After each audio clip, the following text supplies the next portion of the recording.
My friends, we have a quorum, and so we will begin.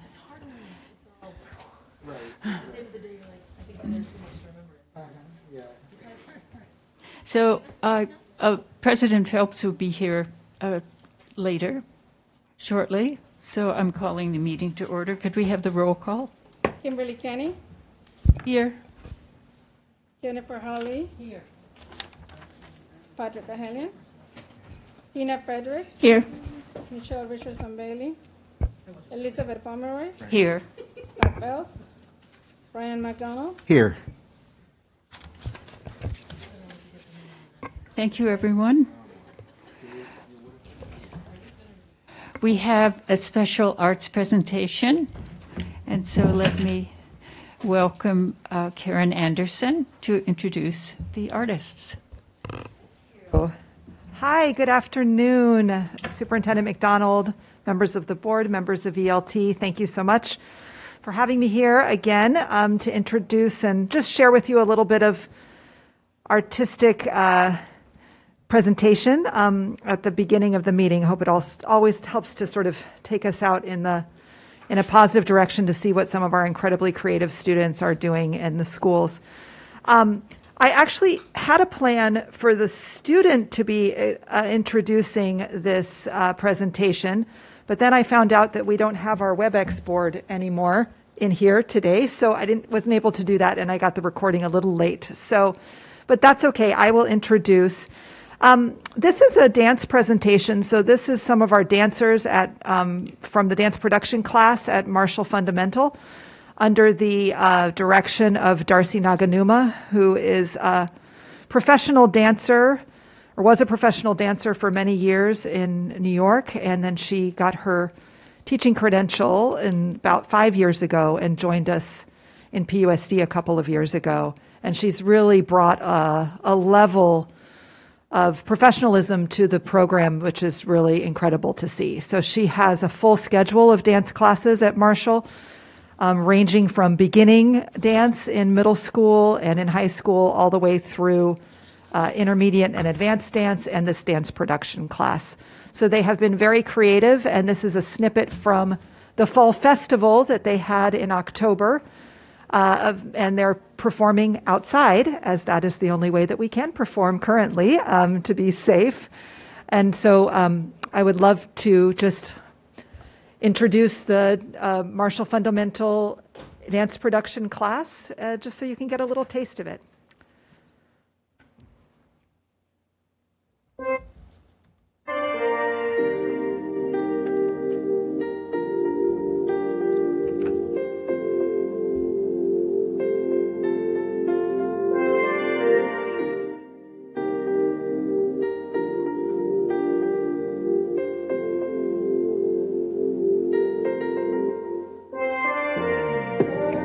I'ma tell you this one time.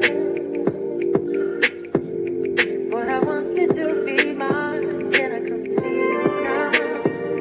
Can I lay with you outside? Can I touch your lips with mine? 'Cause I need you now. Don't wanna leave, I just wanna be here by your side. You make me feel and believe that we in paradise. 'Cause I don't feel the ground. No, I don't feel the ground. But I'm feeling right. I tell you what it's all about. You make me feel this way. It's kinda like oh,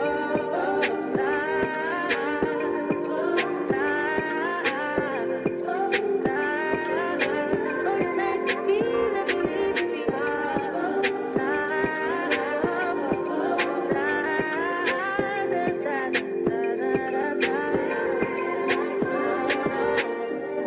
nothing like when we lock eyes.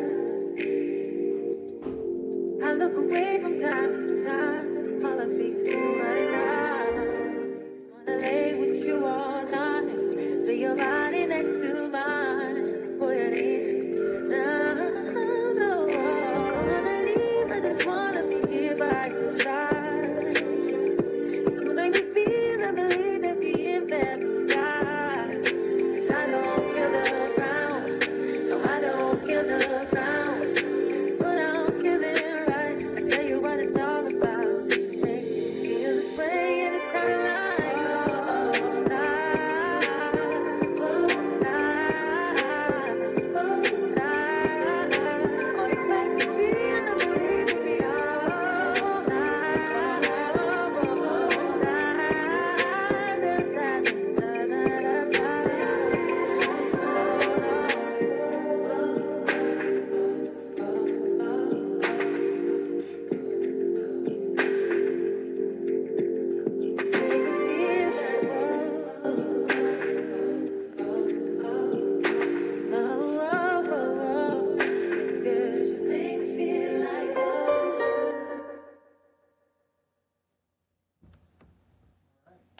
you. And I just wanted to add, you can see there's a level of production value there. That is the incredible support of Darcy Naganuma's husband, who is a professional videographer. And so he filmed that. That's why it looks so beautiful with a steady cam and going in and out. So, and just to share, that is one of 2.4 FTE that we have for dance in our district. We have full-time at Marshall, we have full-time dance at PHS, and we have 0.4 FTE at Elliott Middle School. Otherwise, we are supporting dance with teaching artists. We have a new teaching artist at Washington Middle School who's providing dance 3 days a week full-time. So as part of PE, they're pulling out certain students who elected to have that. And then we also have about 3 days a week at Muir High School as well. They're pulling certain students who wanted to elect that during PE.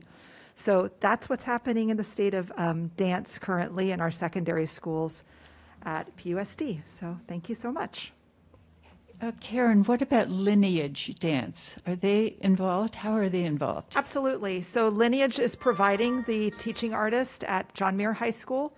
They also support the dance teacher at Elliott Middle School, who's a PE teacher who's transitioning with dance, so she's learning a lot of those elements. And then they also support at Altadena Elementary. So they are a great partner to us. They are. Yeah.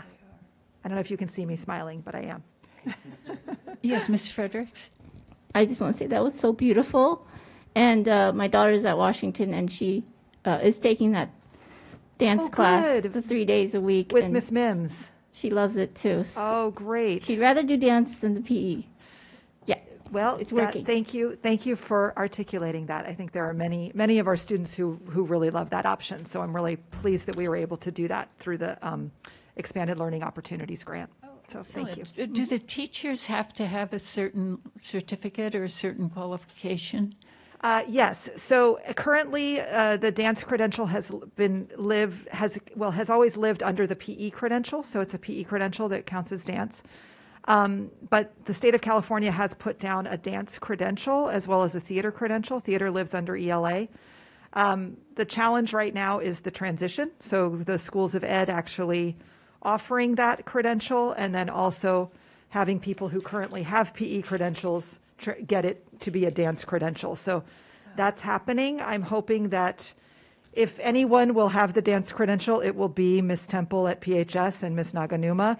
They will do what they need to do to get it, but hopefully they don't have to do 2 years of coursework when they both already have undergraduate and graduate degrees in dance.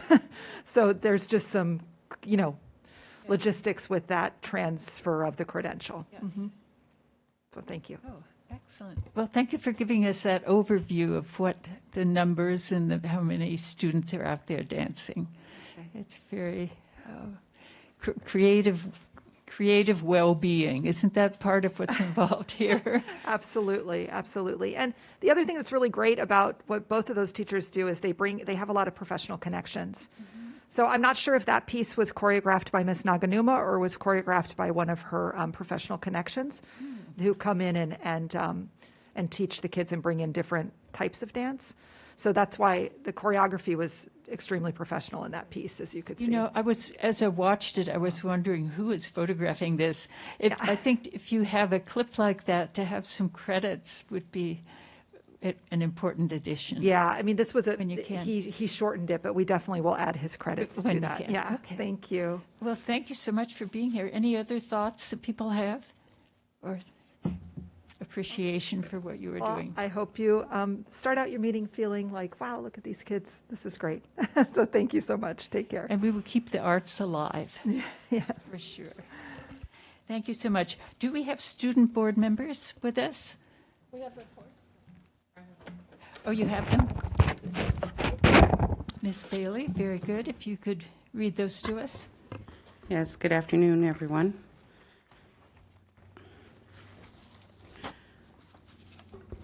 So the first student board report is from Mila Burns, CIS HOSA parliamentarian. The period of time this report covers is October 21st to November 17th, 2021. Summary of recent accomplishments and current activities. We recently participated in the district's anti-bullying poster contest and placed first in both middle and high school. Students also completed and certified in Voices Leadership. There has been exciting news of a new counselor, Randall Barajas, from PHS. We have a new registrar at the Wilson campus and a data clerk at PHS campus. List of activities in progress and upcoming events/discussions. CIS is very excited to offer an arts and music program to our virtual school. Thank you for providing me the opportunity to speak. Dear board members, my name is Maribel Arellano, 12th grade student board representative from Rose City High School. I am happy to report the following progress made at Rose City since the last board report. Rose City High School stakeholders are in the process of completing the self-study report for our mid-cycle WASC visit on February 16, 2022. The mid-cycle visit will be virtual due to COVID restrictions. We are proud to show off our school-wide accomplishments and share the findings with the school board and the community at large in February. The Guide Dogs of America partnership has been a great success. This internship opportunity is part of the 5th day experience. Students assist with all aspects of providing service dogs for the visually impaired, veterans, and children with special needs. Students are on track to complete 120 hours of this internship and are learning valuable skills in the process. Future student experiences include the Autry Docent Program, the Cal Humanities Podcast Project Grant we received along with John Muir High School, Pasadena Media, and Day One. In addition, the No Boundaries Art Show preparation will start in January for this year's exhibition.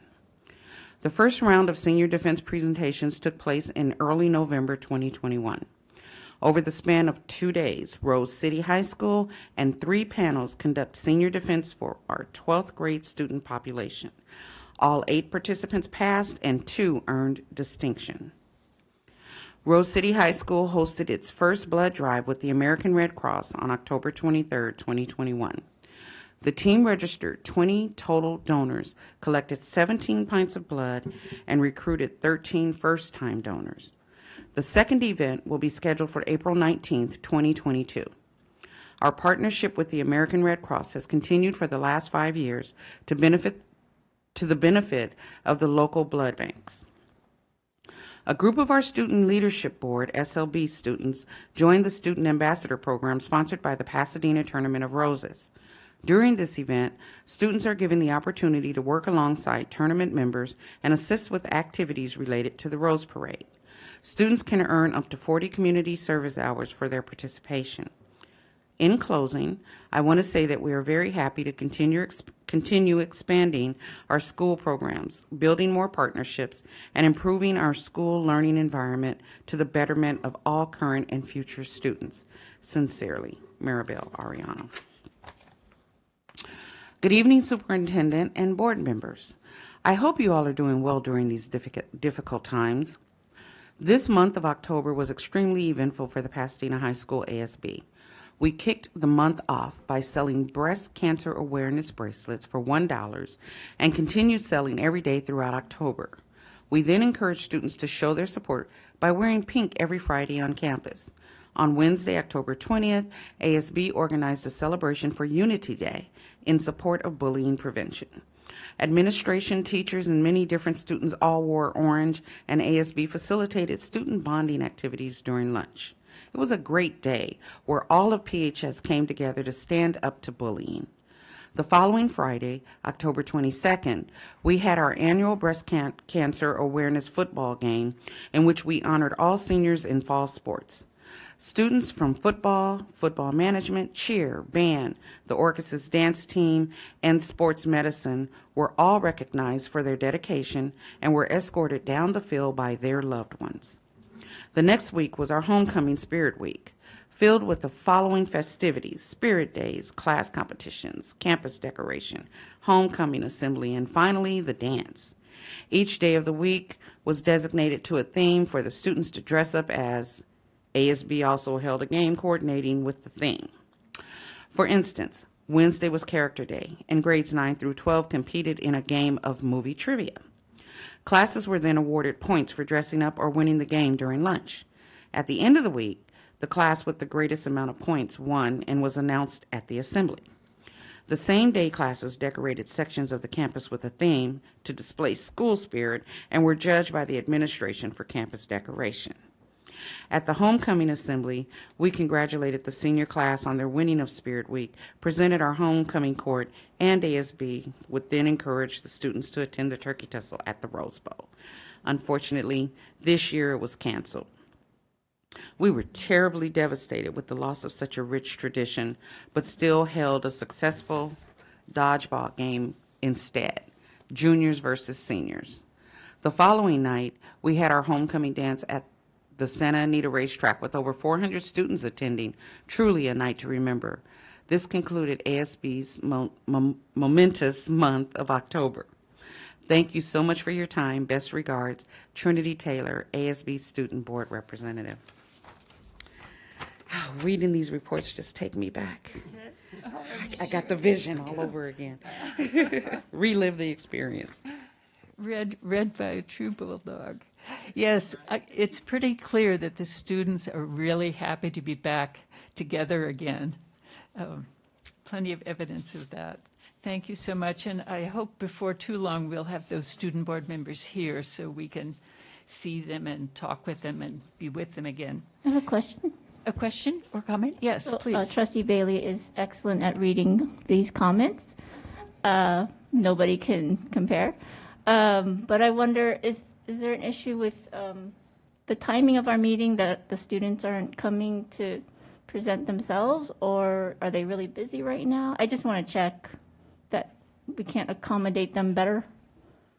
Well, a very good question, because we used to start much later, well after school hours, and then they would come and sit with us right here. So, Dr. McDonald, do you have any thoughts on that?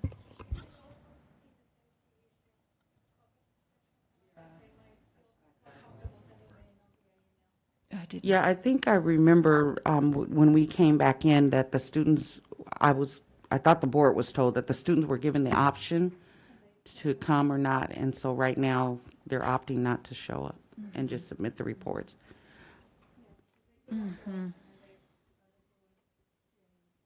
So maybe we could just put it back out there to them again, just remind them that they're welcome to come in person. So you're saying that you've heard the concern about COVID, right? For them to come in. Okay, thank you. Yes, good. All right, we have a special presentation, the operational report findings. And who is going to introduce that? I'm sorry. No, it comes later. It comes right after this one.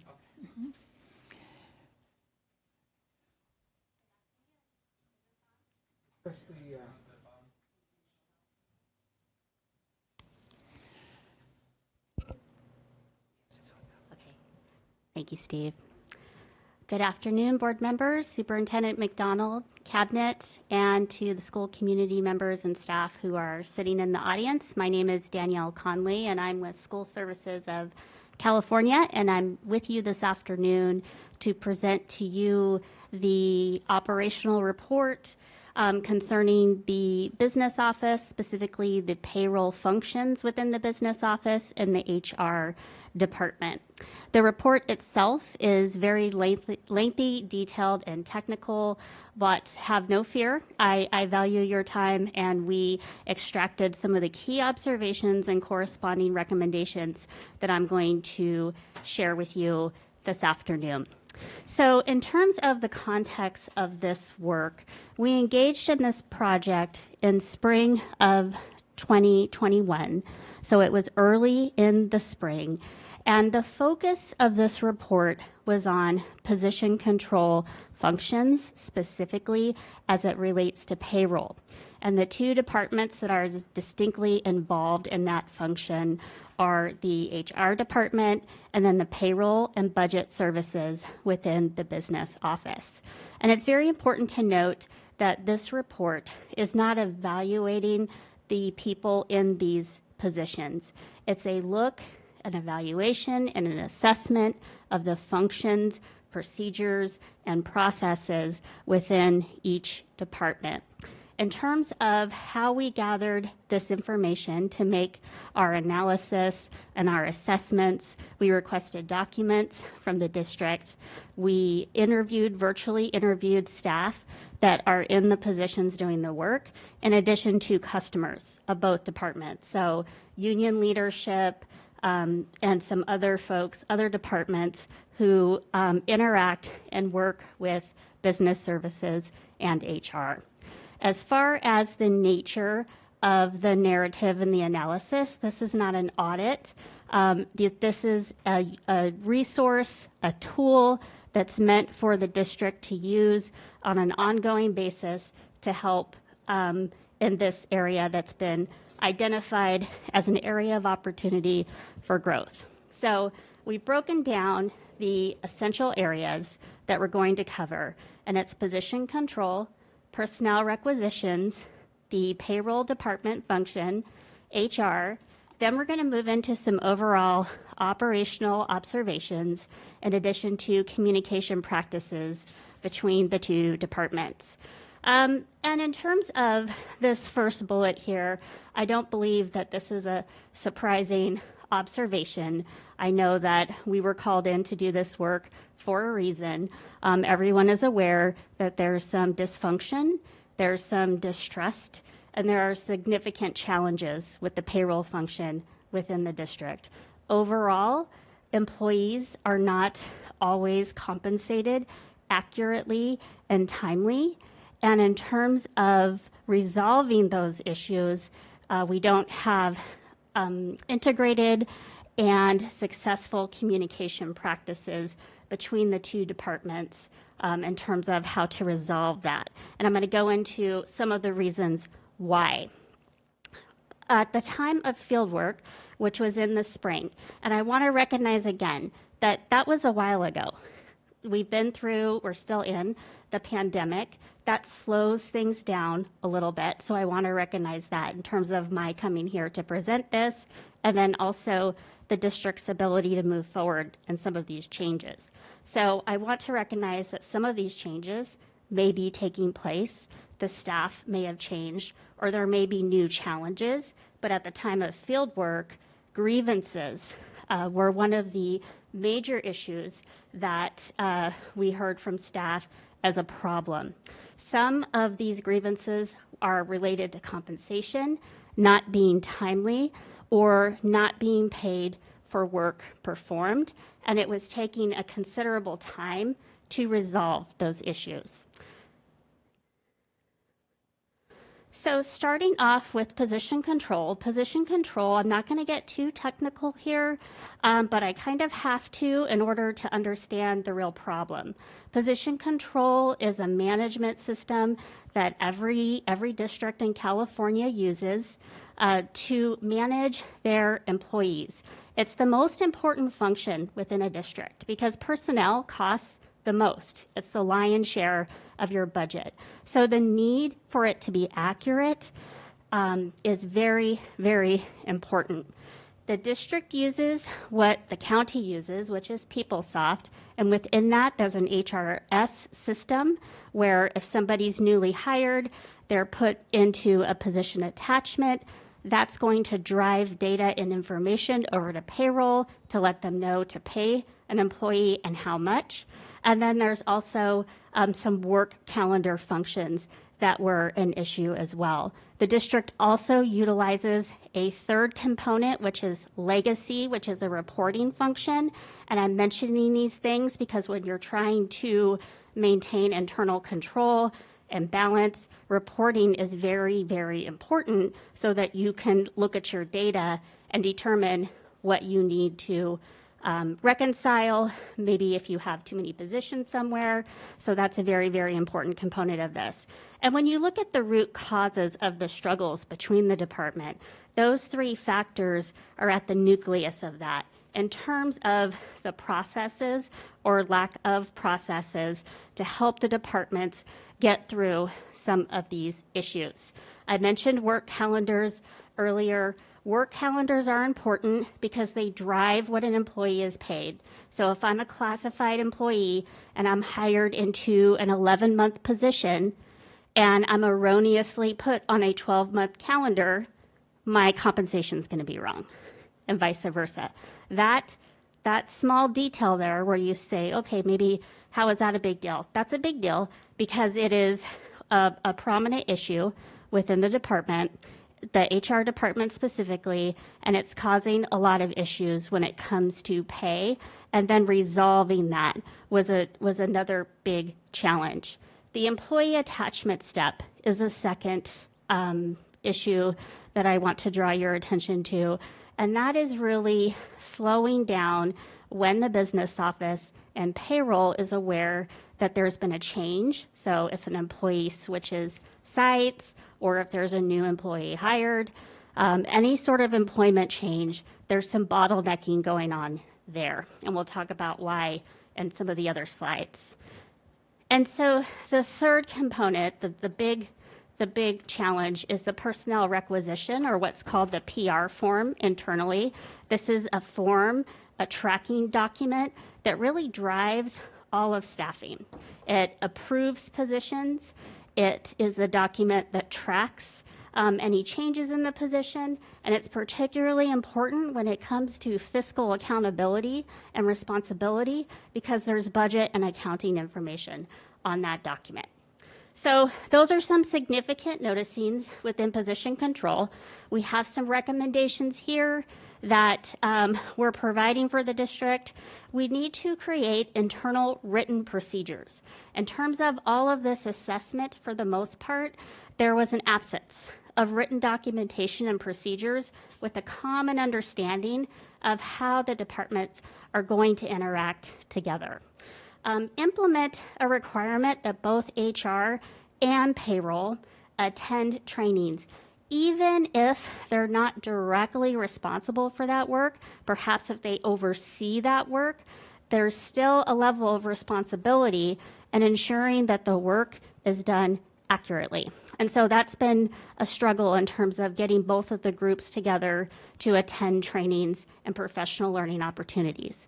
There needs to be some processing standards, and standards are different from written procedures, and that they really shape what your expectations are going to be. For example, if I'm a principal and I have a teacher leave and I need to replace that position, there should be a standard expectation that I have of when my position is going to be posted, and if I make a hire, when I expect that employee to be in position attachment and ready to go to work and get paid, right? So that is a standard that should be a shared understanding between both departments, and that will also help with some of the communication issues in terms of communicating how the departments are going to do business. And then there's another factor here in terms of the configuration of how the positions are set up within position control. Right now, the district is on something called a bench model, which is very common in your county. And there's nothing particularly wrong with it, but it's definitely a challenging model if you have some of the dysfunctional processes and procedures as you do here as it relates to position control. And just to be really simplify this bench idea, if I have school A and I have one position control number in the system in HRS, and I have 35 teachers that are authorized for that, they all go on that one number. Versus the seat model where you have 35 individual seats, so that you can see that when it comes to that internal control aspect of things and really determining how many FTE you have, that is a more conservative way of managing your positions. And since the district has struggled from some overstaffing or maybe managing some of the positions internally, a migration to the seat model would be something that we identify as beneficial. So shifting gears to the payroll function within the business office, multiple stakeholders, employees and staff themselves indicate that there's difficulties in resolving payroll issues. That's really tied to some role clarity in terms of we're not sure who takes care of that particular function, or if an employee calls in with a question about their payroll, maybe getting bounced around to different staff members.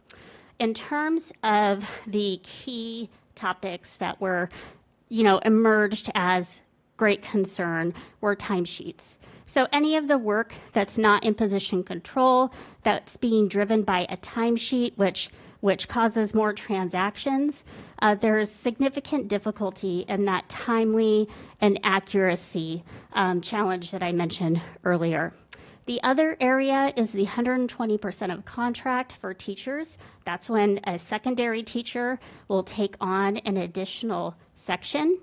And right now, or I don't know, at the time of the study, the district was processing those on timesheets. Again, you can see a trend here. Whenever there's a timesheet involved, then there were some issues and challenges.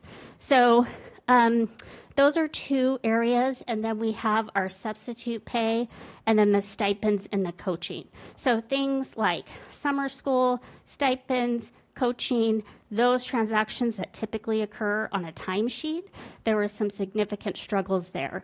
The timesheet should be used, industry standard, for temporary work by substitutes. But here, because there is this distrust in terms of what's in position control and what's really happening in reality, the timesheet is used as a check and balance system in that, well, we don't know if you're really working, so we need to make sure that we have that timesheet to verify it. Things like 120% of contract, a teacher is doing that, usually for a semester or a year, and their compensation should be processed through the HRS management system. That should be something that the board sees and approves, and so that you have record of it that way. So building on that last comment that I made, we have a significant need to implement processes and procedures for stipends and extra hour work for employees. Again, creating those standards and creating that written process and procedure is really, really important here so that everybody knows what to expect and when they will get paid for additional work completed. In terms of the 120% of contract, I think I already jumped ahead of myself and mentioned that recommendation. And then talking about the culture within the payroll services, initiating and implementing a culture of service, right? And an understanding of the impacts to employees when they're not compensated appropriately, when they don't get a paycheck. What are those outcomes for them in their personal life? And really moving up the service attitude and responsiveness up the line in terms of what's important to establish that customer service climate and environment. The personnel requisitions is that document I discussed that's helpful for budget control purposes, but also it should reflect exactly what goes into position control. This is called the PR form here internally. Specifically, the information collected on the form, the routing process, and the approval procedures, in addition to the inability to track the document, was identified as an area of challenge for the district. One of those reasons is that there isn't a system used to implement the PR forms electronically and then allow for staff to track, see where it is. So in terms of these recommendations, it's really important that the departments are provided with the resources they need to implement these things. So it's suggested somewhere along the lines that technology is provided so that they can implement electronic systems. We make some very specific recommendations in the report about that PR form. It's really, really important. I can't emphasize it enough. The information on the form is identified as something that's causing some of these struggles, and so it's hard to improve it when the contents of the form aren't exactly effective. There's also dual workflows within both departments. HR provided us with a workflow for the PR form, and then the budget folks also gave us a process. So we had these competing and dueling processes, which makes it clear why it's not effective. So getting the two departments together to establish one process, and then also assigning ownership of the form. When it comes to employees, staff, compensation, and accountability, I'm an HR person. I don't know if I'm a little bit skewed in my perspective, but that's HR's wheelhouse. Somebody has to take ownership of that form in order to create that accountability and then work with the other departments to gain some efficiencies. So that's our suggestion there. And again, standards. When you submit that PR form, there should be a specific expectation. If you have everything right, your budget, your FTE, everything is accurate, there should be a certain expectation about when you can fill that position. As far as human resources, the assessment of the department was very focused on the staffing because that was identified as a significant area that, if adjusted, could really help in the efficiency and the effectiveness. If you look at the organizational structure of how the department was structured at the time, there were some positions with it wasn't an even distribution of duties. So some positions were doing a lot of work, while others were kind of shuffling some of these payroll and position control documents through, and it was creating a lot of stress on the technician staff members specifically. So the recommendations in HR include considering reconfiguring the duties within the department. As part of this work, we looked at their job descriptions, looked at their duties assigned, looked at the current workflows. This would not require any change in compensation or any change or added personnel. This is simply restructuring and reassigning some of that work that could help with that workflow. In terms of the HR administrative positions in the department, the workflow at the time of fieldwork, they were starting the PR requisitions, and those shouldn't get to them until the very end, right? We have the initiators, the requesters, budget, everybody's on board, everything looks good, HR approves that last. Here is an illustration of the recommendations that we make. In the report, there's also a diagram which illustrates what it currently is. And you see, once you look at that visual, how it all just bottlenecks down and sits on the two HR technician desks. And that's causing some of the challenges between HR and business, because the assumption is because those technician positions are responsible for entering this data and this information, that they have all the answers, when it actually just came through the process to their desk, and there's a lot of other folks who were involved in that before. So this is the suggested workflow in HR for the PR form.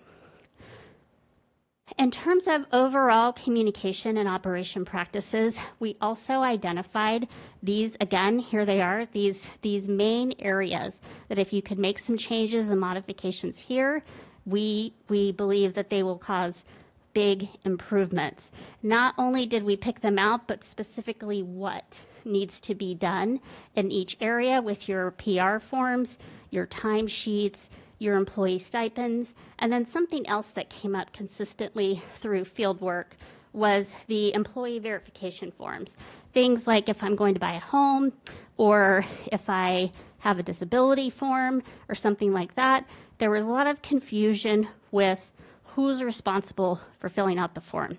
And as a result of that confusion, sometimes somebody's form would sit on a desk and not get done, right? And this goes back to that customer service climate and culture and setting standards.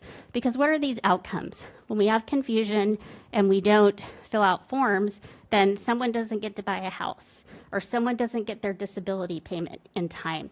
And so prioritizing these 4 areas here will have big outcomes in terms of improvement. As far as the shared systems of support between the departments, these are just caused by the role clarity that I've discussed throughout, the lack of written communication practices, and this kind of frustration with the systems that are currently causing all these challenges. With that said, every staff member that we talk to wants us to improve.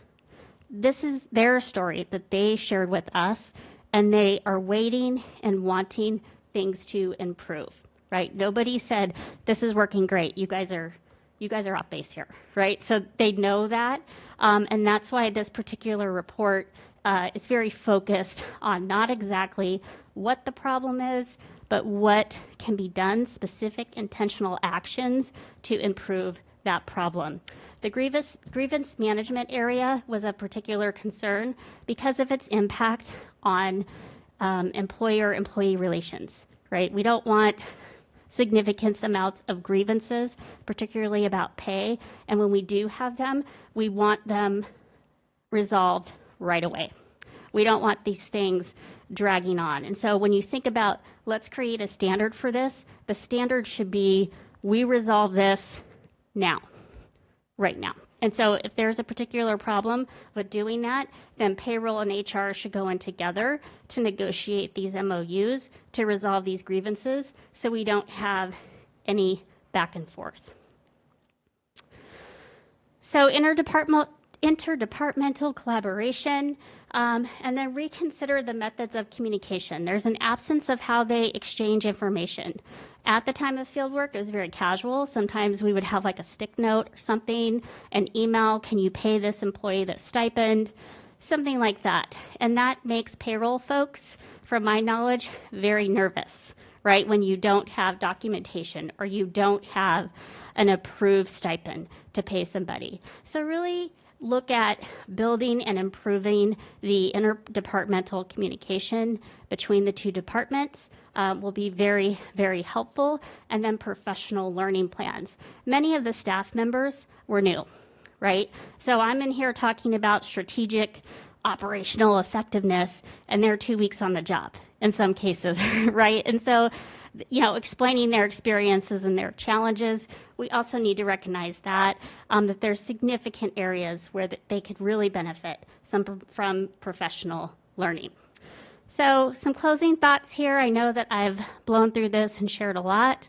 The report recognizes that there are a lot of recommendations, and it becomes really overwhelming. I want to recognize Dr. McDonald for inviting us here. I've been in communication with him about the report and how do we do some of this work and how should we prioritize it.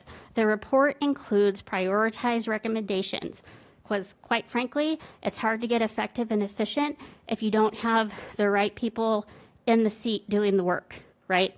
So there's certain things that need to happen within 0 to 6 months, 6 to 12 months, and then on an ongoing basis. That's all included in the report, in addition to resources for staff to start looking at collaborative and productive meetings and some of the other areas that we recommend.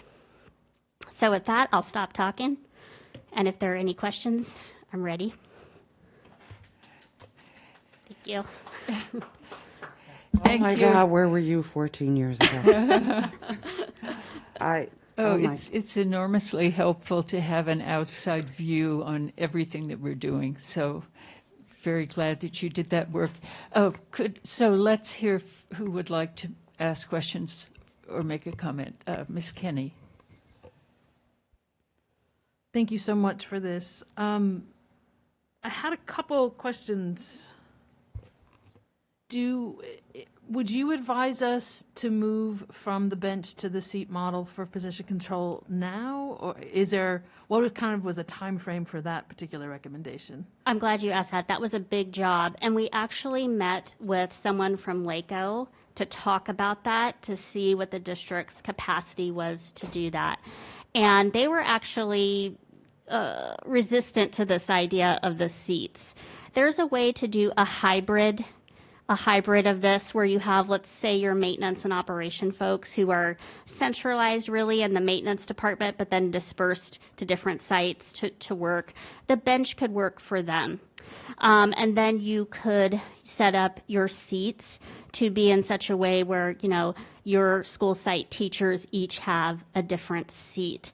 So we talked about that. They were supportive of that, but that will take a long time, right? That would take a year.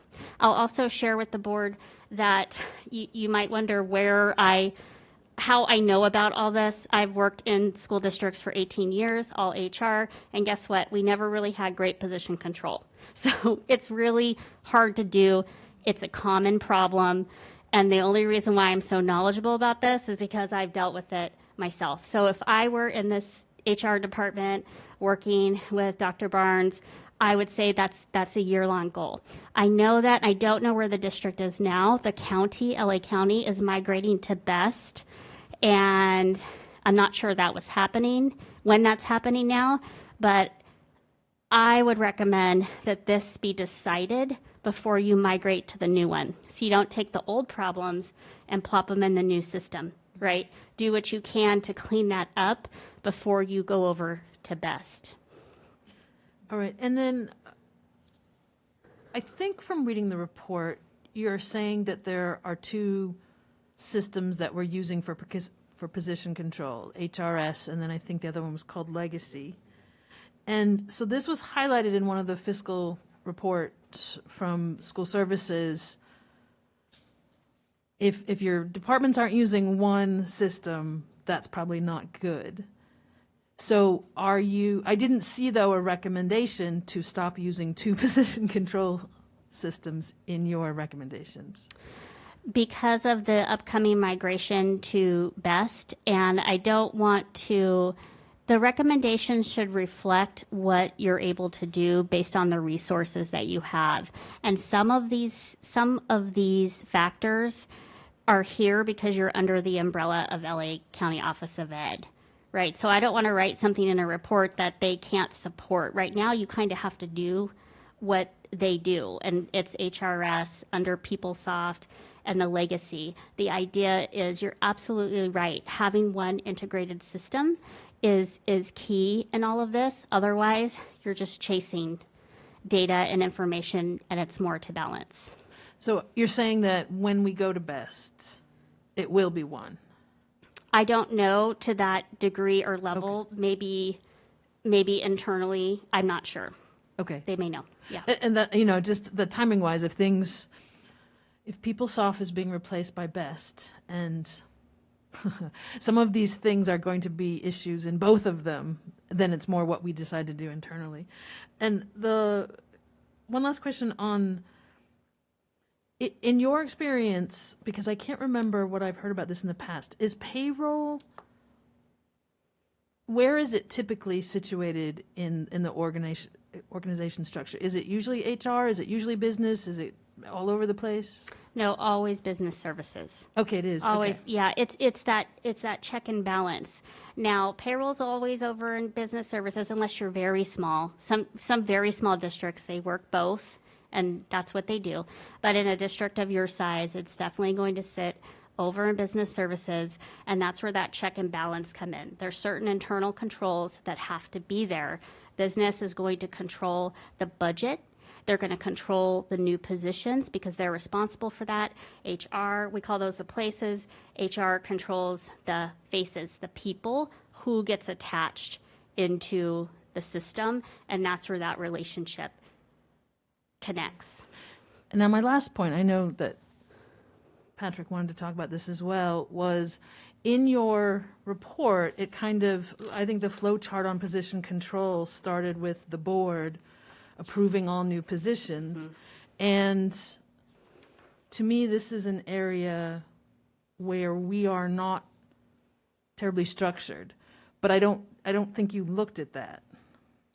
That wasn't the scope of work to go deep, it was a very narrow scope of work, very functional, but in terms of industry standard, best practice, budget control, the board should always approve new positions before people are hired, because we don't want people hired in positions where there's no funding or that you have no knowledge of.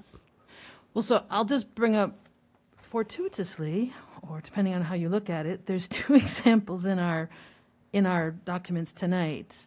So we're creating a position of a program specialist in a middle school via a consent item that's updating the management salary schedule. So to me, that's just not explicit enough to say we're creating this position and why, and how is it going to be funded? Because all I can see is that there's going to be a new entry on a salary schedule. By delving deeper in with staff, I learned it was really substituting for a different position, but I would request that if we're opening one to replace another, that we close the other so that we're not holding two positions open when we don't intend to fill them both and they take up space in the budget. But again, this isn't explicit. The second example is the two people who are being promoted on the classified report from junior accountant to senior accountant. So again, with digging, it turns out that we're creating two senior accountant positions that have never existed before, and we're moving two junior accountants into them, and we're closing a third junior accountant position so that we were going from 3 people to 2 higher paid people. So the cost isn't there. But again, we're not approving any of those position changes. We're just approving the promotion of 2 people, which on the face of it could have just been we had 2 vacancies. So I'm uncomfortable that we're just not being very explicit. It's not just is the board approving it or not, because we are approving these things. It's just you can't tell what they are. And so to me, that just kind of makes it very vague, and someone knows somewhere, but it's not very well documented, if you will. And that the personnel requisition can be very helpful with that, and that's some of the information that the PR form, that we add, put this board approval date. But you bring up, so starting from define a new position. I know that you have program specialists probably all over this district. So that's not necessarily a new position. It may be a movement of FTE, a shift of FTE at a new site, a different site, or something like that. So really going through and defining on your personnel consent agenda, this is new, this is a change, or this is a replacement position. I used to do that in my previous district, and we'd have little codes there so that the board knew once they got used to it and we had our systems in place. Sometimes I can't wait for the board to approve a position. Okay, I need to move quickly. They're students, they need these services, we've got to go. As long as we have these approvals in place, the budget is there, sometimes that's done through ratification. But I think the takeaway here is you've got to start with defining these things and then effectively communicating them to the board. And if I could add, Ms. Kinney, in my prior district, we did not move forward with the final hiring until the board approved. And in this district, we do it retroactively. So the difference would be, and I think it was explained, would be that they're on the board report. The board then has an opportunity to discuss it, and then the board makes the approval, and then we move forward with the final hiring. So we can change that practice if that's the direction of the board. Again, I think it's the explicitness. So it's not that these movements aren't on our reports. You can't tell that these movements are the creations of new positions, and the closure should be of other positions because the closures aren't listed there. Because again, we're looking at faces for the 2 promotions, not places. Right. So we never approved the place change. We're approving the face change. Actually, we're ratifying the face change, and so we never even saw the place change.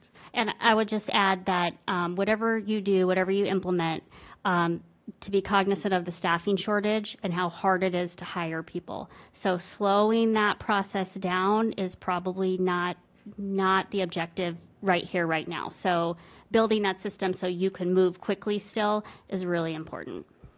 And I said explicit, not that we had to be in front. Yes. And other comments, Ms. Bailey? Yeah, you know, I like that you pointed out the fact that if the FTE exists somewhere in the district, it may not be in the immediate department that has the need, but you can say, move that FTE to where you need it for the time being, just to get it approved. Is that what I hear you saying? Because I hadn't thought about it that way. I know working at a school site, you have your set FTEs, and that's how you manage your staffing based on the FTEs that you have for the school site. But it sounded as if I heard you say, if there's an FTE that's not being used somewhere in the district and you need one somewhere else, and, you know, it's budgeted for the district, somewhere in the district, it's okay to go ahead and staff that FTE somewhere else, but you just need to document the movement. Is that what I hear you saying? Yes, and that would be something that Dr. Barnes' department would manage. And essentially, you know, we have grade level shifts. The students don't come in those perfect packages, right? And so sometimes you might have 3 second grades over here at this site. Next year you have 2, but you have another one over here. So that's really a budget code change. But that's something that just needs to be reflected. And that's a really good example when you think of this bench idea. You could see, as you think about a bench, how difficult that is to be very precise in managing those changes. It's just helpful to know that that's something that's doable. I don't know that that's a practice that we've been doing in the past. I don't recall being able to have that luxury to pull from somewhere else in the district to meet a need over, you know, somewhere else in the district. So that was good to hear.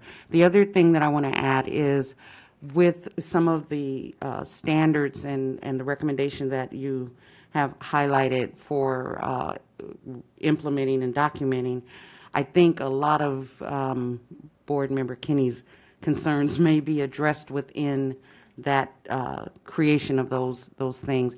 And I also want to say, I don't think a year is a long time. It goes by really, really fast. And I believe at this point I believe that with changes that are needed, that whole customer service attitude and the changes that we need to really show empathy to our staff and our faculty, that needs to happen like yesterday.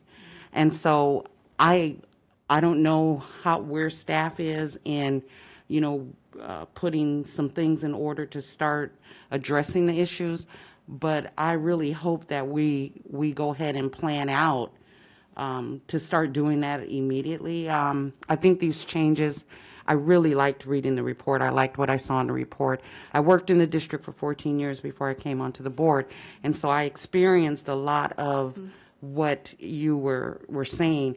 And prior to coming to the district, I worked in Alameda County, which was a totally different experience. Oh, yeah, that's my area. Oh, okay. Yeah. Yeah. So I was up there for a while, and so that was a totally different experience when from coming to Pasadena and learning the way that, you know, Pasadena functions. And a lot of the things that you pointed out, you know, I observed and would comment on. So I'm just happy, and I'm wondering, can we get them to do this for the special ed department? I think this would be great. So thank you. Thank you. And I want to note that all of this was happening during the pandemic. And so it's been a really hard year, and everybody is working very, very hard. And I appreciate the fact, Board Member Bailey, that you said, I don't think a year is a long time, because even one of those changes in the report is a big deal for staff to manage right now. And so I think that just some small changes can have some big effects. And Dr. McDonald and I are having some discussions about me coming back to have some facilitated discussions with both departments about these changes and start talking about how can we put these things into action. So there is some follow-up plans here. I just want to say one thing quickly. Thank you, Daniel, for your work on this. But I also want to commend the staff, because they've taken this very seriously. I've gone down to an individual's office to talk to them, and they had a copy of the report right there on their desk. And from everything I've heard, they've began to make changes in the various departments. So they've taken this very seriously. And I think with support from you and, is it Will? Robert. Your partner. Robert.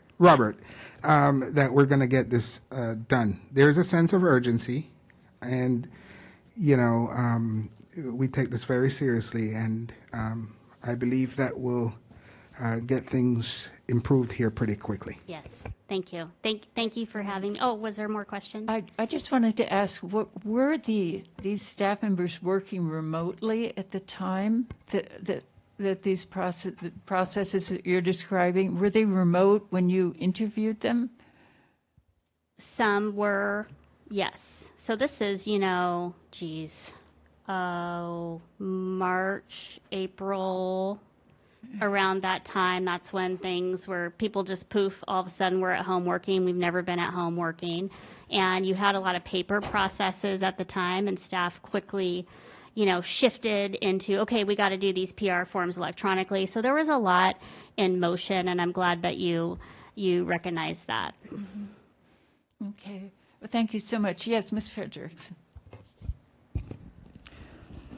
Thank you so much. This was a wonderful report. I was worried I wouldn't understand it, but it was well written. Yep. And I really appreciate that you kind of provided the context and that you have like a lot of experience in this area.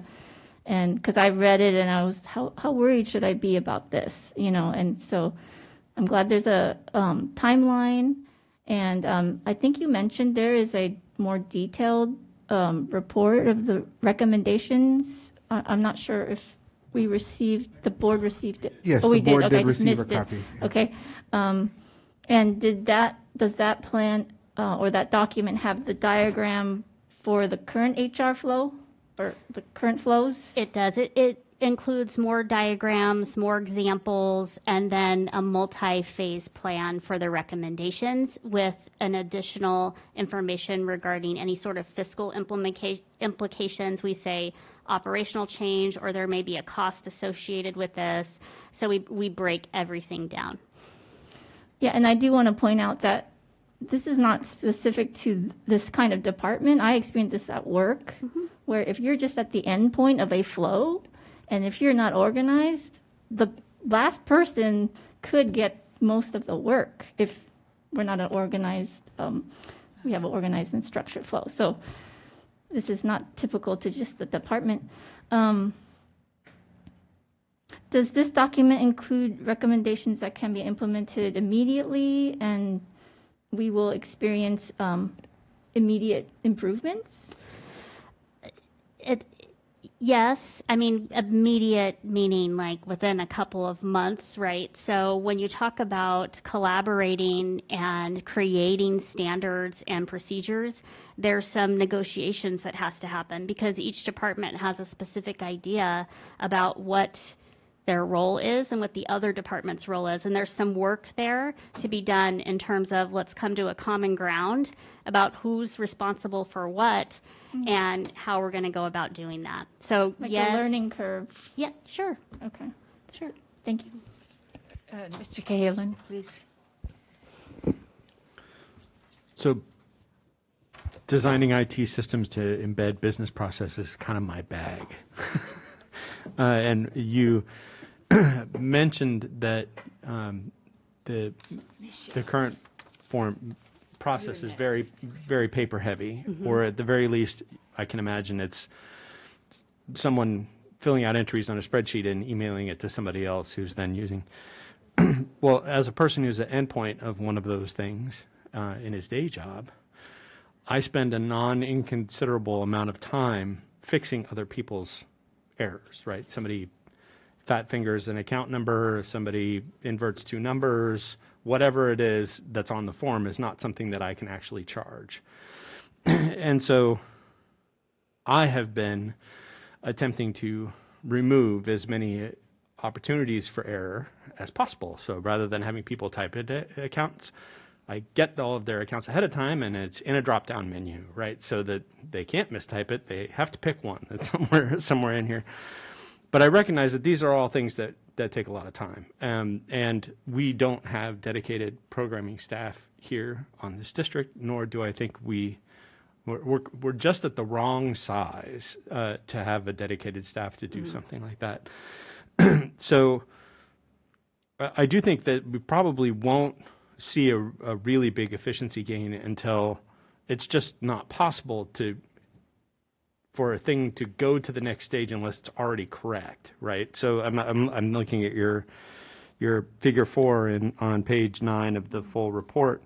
It's fairly straightforward. Like, somebody wants to hire somebody, it goes to the cabinet approves it, goes to the board approves it, goes to business services, they make a spot, make sure that there's a fund attached to it, then it goes to HR, they hire somebody, and then somebody shows up to work.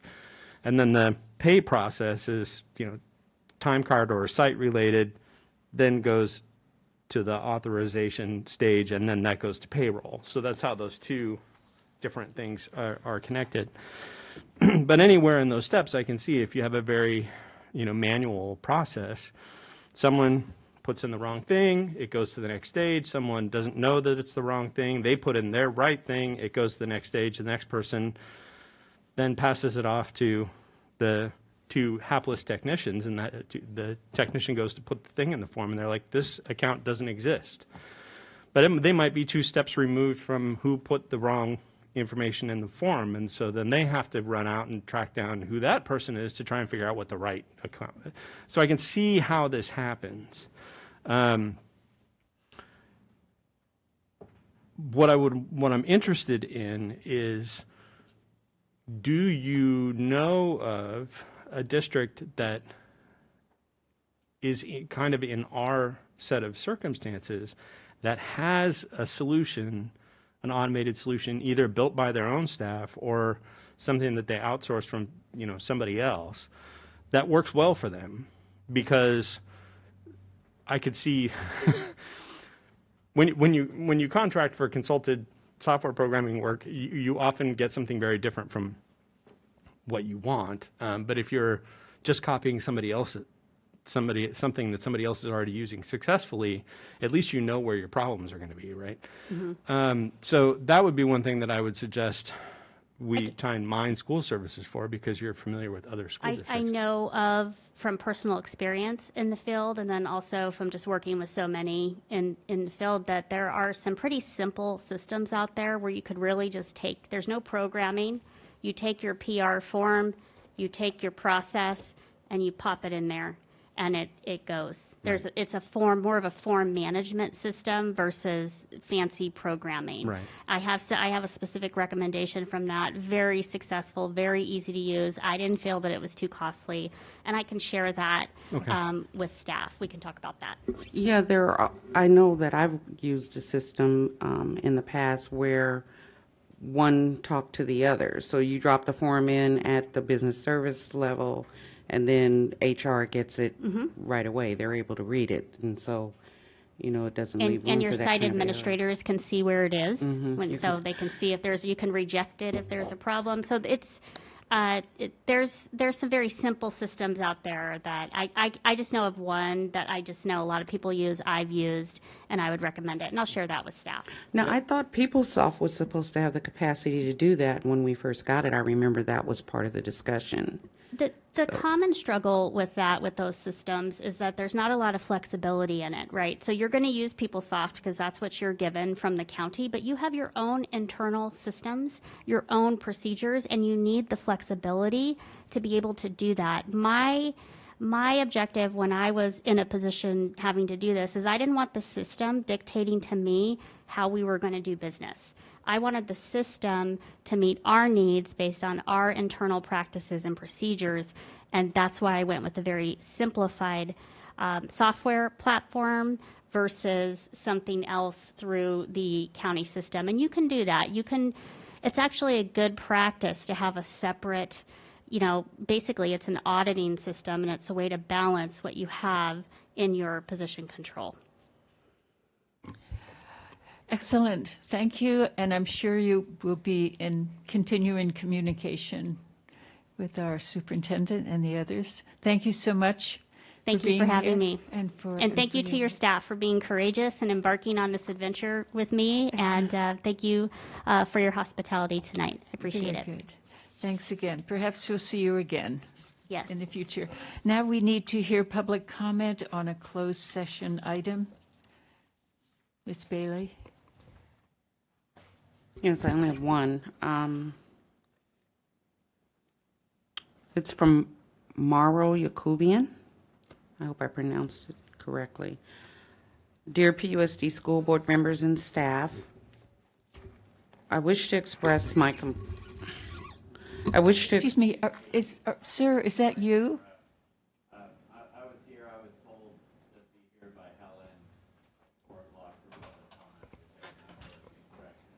But you're mentioning something about closed session. Is that something I should remove myself from the room? Oh, no. You have a comment for open session?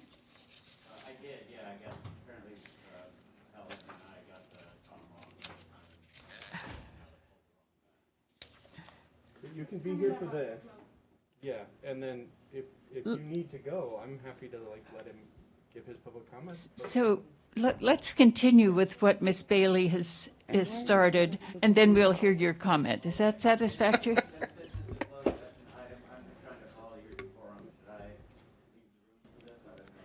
Well, I think that will be satisfactory. Let's finish what we've started here, and then we'll. It's hear just your a public comment about closed session.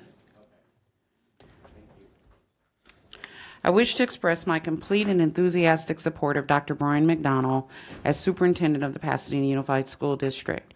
I had the great fortune to see firsthand the outstanding leadership and character of Dr. McDonald during the most difficult time for school districts. As clouds appear to be seemingly lifting and school districts are reimagining the new normal, Dr. McDonald's courageous vision and steady hand have put the PUSD way ahead of the pack. As a Glendale resident, with my son attending the Armenian Academy at Blair, I bring a different lens to the PUSD. Oftentimes, it takes outsiders to show you just how formidable you are. From the inside, with the burden of everyday issues weighing you down, you might lose sight of the impressive success and achievement you have made during these past 2 years.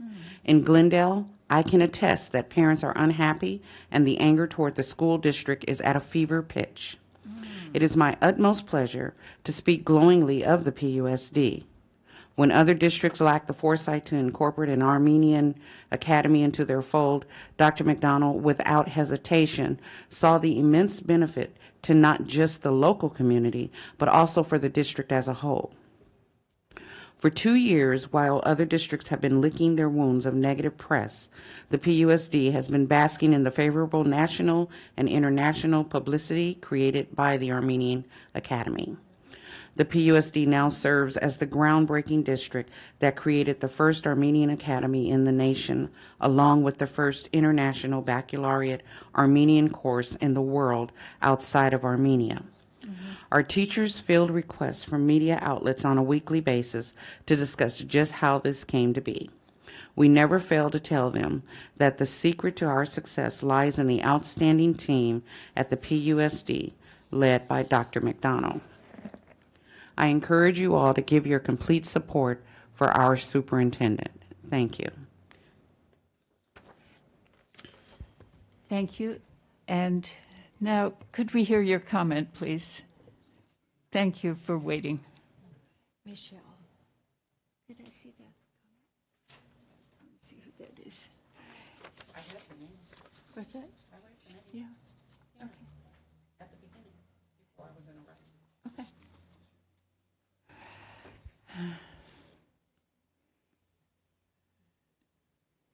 So please introduce yourself.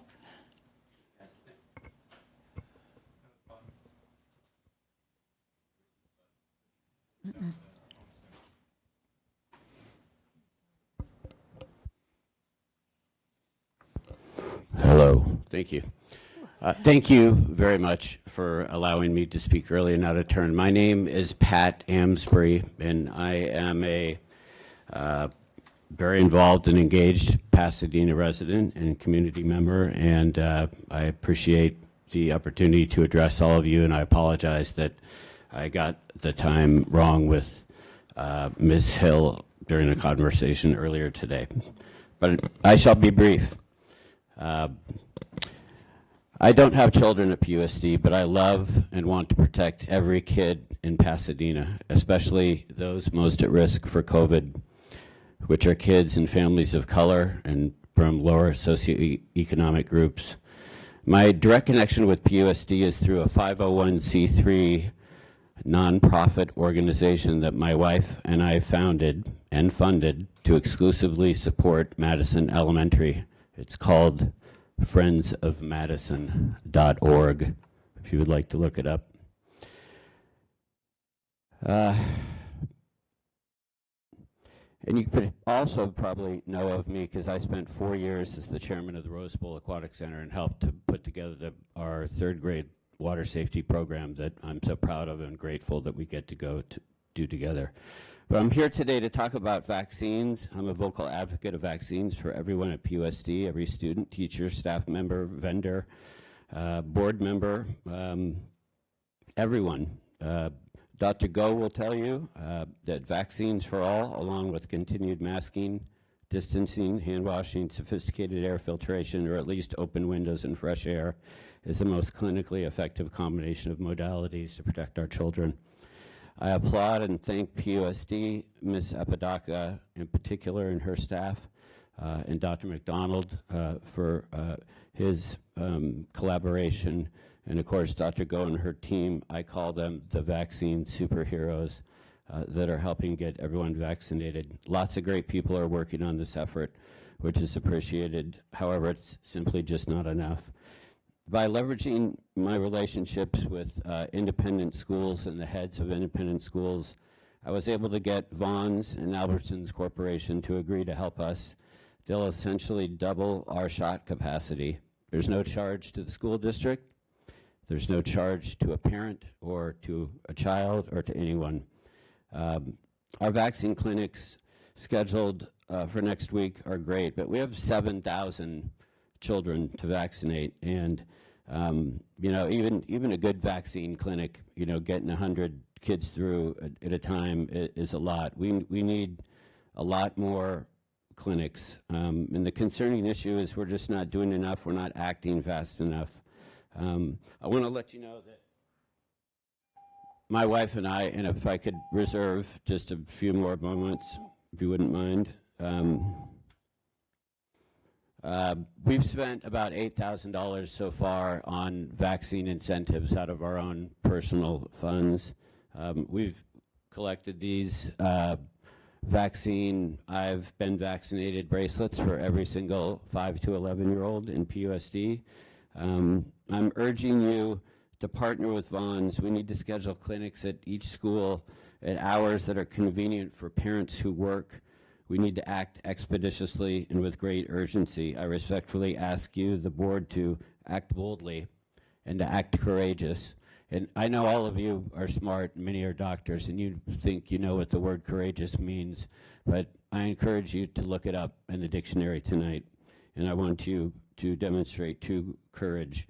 And I've submitted, for the record, some resources from the American Academy of Pediatrics. Specifically, it's a vaccine toolkit that will help you upgrade your communication to all of your students and parents and get more people vaccinated.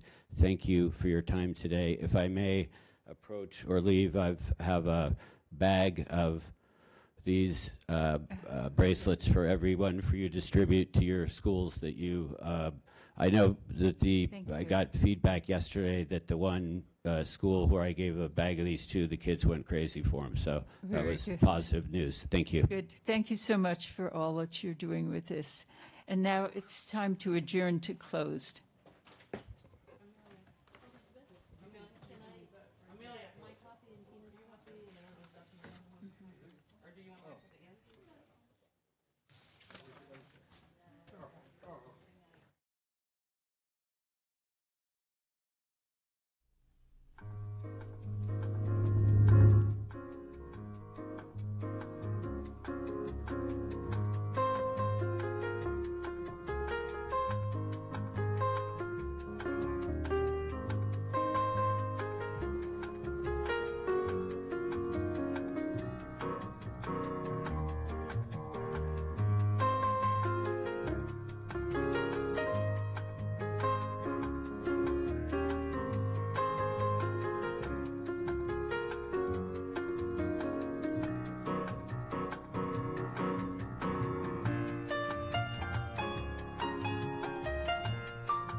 I think everybody's here. Oh, I thought wrong. I guess Ms. Kenny is joining us soon. I do have to report out some actions taken in closed session first, so here we go. Concerning item E1, case number 012-000065 by a vote of 7-0, the board approves entering into the proposed settlement agreement. Concerning item E2, ADR, case number 950149 by a vote of 7-0, the board approves entering into the proposed settlement agreement. Concerning item E3, ADR, case number 944426 by a vote of 7-0, the board approves entering into the proposed settlement agreement. Concerning item E4, case number 2021-080787 by a vote of 7-0, the board took action to approve of the settlement of special education litigation in accordance with the terms of a written agreement. Concerning item E-5, case number 2021-080442 by a vote of 7-0, the board took action to approve of the settlement of special education litigation in accordance with the terms of a written agreement. Concerning item E-6, case number 2021-040994, by a vote of 7-0, the board took action to approve of a settlement in accordance with the terms of a written agreement. That was the entirety. We'll adjourn closed, and we'll have a roll call first, Ms. Sanchez. Here. Here. Here. Here. Here. Here. Here. Dr. Miller, your favorite pledge, please.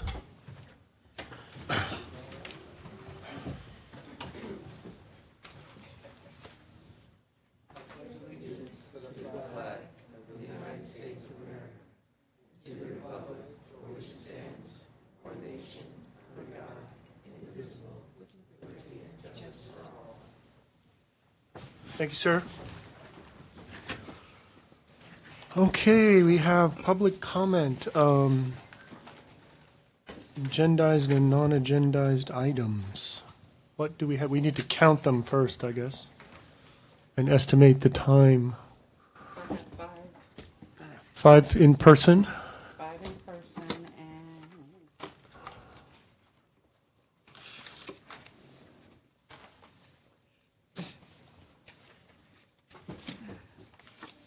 3 written.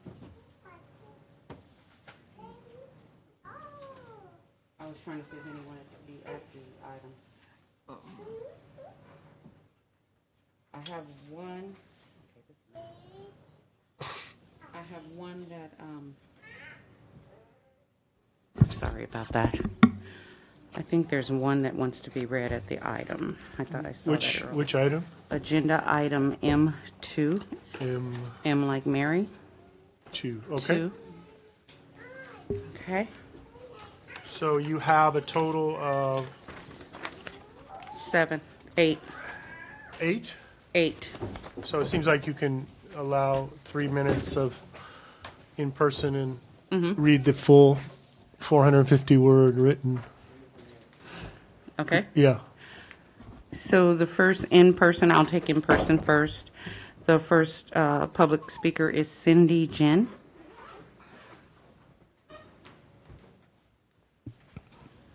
How do I do this? Yeah, help her out. Good evening, board members and PUSD staff. It takes a lot of courage to speak about the issues at heart. My name is Cindy Jin, and I'm a parent of a child in Pasadena Unified School District with an IEP. I have struggled to get responses to my concerns, endless school injuries, IEE, and requests for IEPs.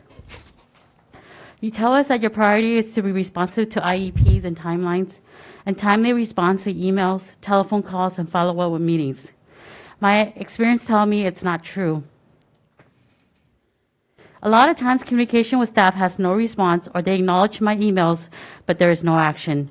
Or they make an offer, refuse to put it in writing, and implement it hoping I will get tired of advocating for my son. FAPE should be available to all children of special needs. A child's ability to get FAPE shouldn't be dependent on socioeconomic levels of the parents. Parents who can afford lawyers and advocates get a fair FAPE.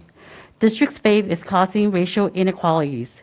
Districts should spend the money on providing services to special needs families instead of lawyers and administrators. With the technology we have, all meetings should be available through online platform. If you want parent involvement, access should be easy as parents struggle with work, after-school activities, and childcare. I support teacher raise. Pasadena Unified has received state and federal funding. We should use the money to support teachers and students in the classroom instead of spending it on administrators. Why do we need 2 directors of special education? If TOSA on special education department can't make decisions, what's their job? I would like the board to make meetings available through online platforms like WebEx, Zoom to drive up parent engagement, increase teacher raise for retention, spend state and federal money to support teachers and students through classroom aids. For special needs, I ask the board to not spend the money on administrators, respond to special needs parents in a timely manner, be compliant in IEP timelines, offer truly fair FAPE to special needs family regardless of parents' socioeconomic level, and spend money to offer services to special needs parents instead of lawyers. Thank you. Was it Ms. Chen? Your name is Ms. Chen. We do have a protocol if you would like to meet with the staff, because this is not a agendized comment, so if you would like to meet with a staff member at this moment, but to discuss the issues you raised about your children, I can ask a staff member to meet with you at this point. That'd be great. Okay, Dr. Villegas. Thank you. Thank you, sir. Next up is Wendy Ventura.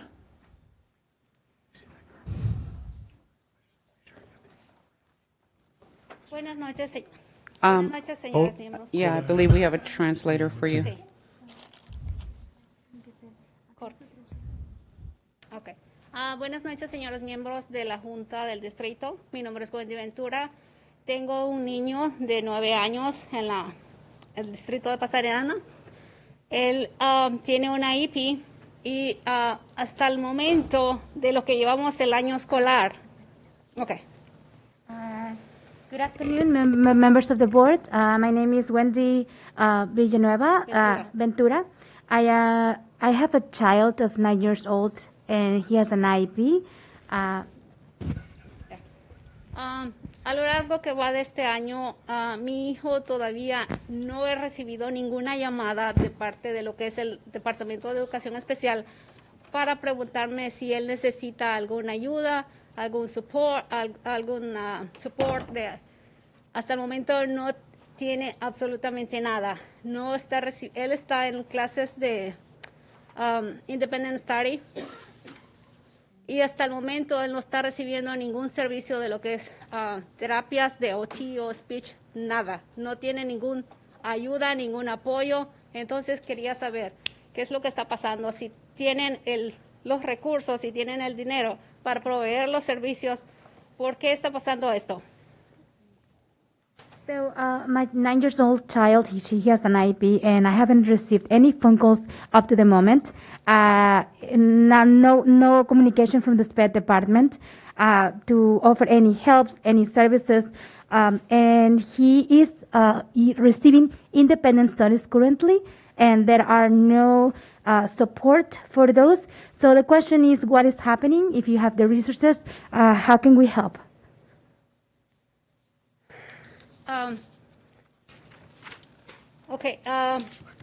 ¿Cómo pueden ayudar a estos niños? Los niños no solamente son un número en una lista, son estudiantes también que necesitan ayuda y necesitan el apoyo para que ellos puedan progresar y poder ser alguien en la vida. Pero sin un apoyo de una educación especial, ¿cómo van a salir adelante?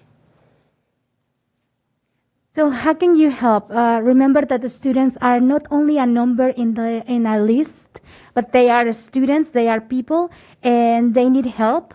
How can they progress in life if we're not servicing them adequately, and providing the services that they need? Thank you.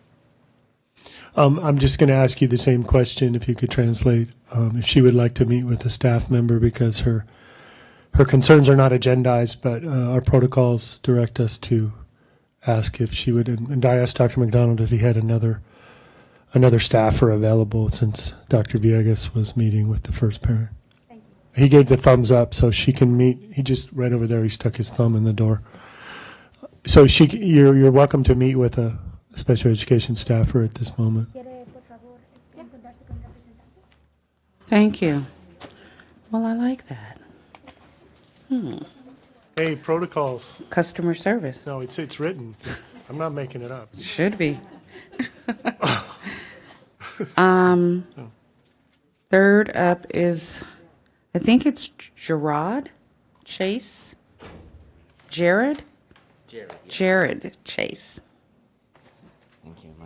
My mom was in love with Rod Stewart, and my aunt wanted me named after the lawyer in Big Valley, so you get Jared with an OD.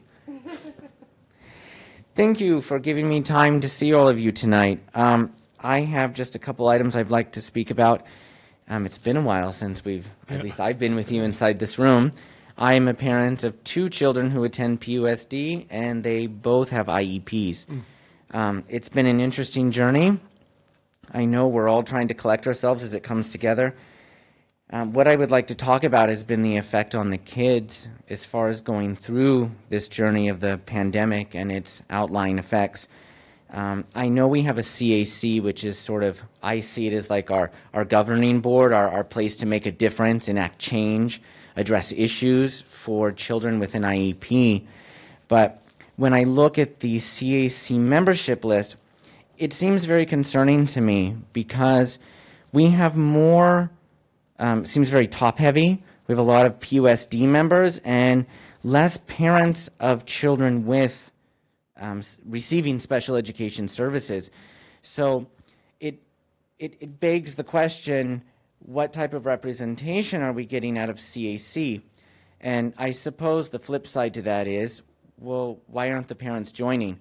And I actually have the same question. I think that maybe some outreach is needed. We need to maybe take some steps and find out why those parents aren't there.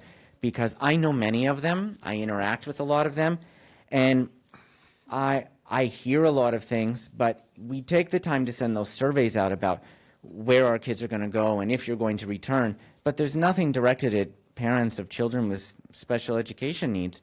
And maybe if we got to the bottom of why those parents weren't there, we would see more interaction, more collaboration, and we could start to deal with a lot of the issues that the kids are facing.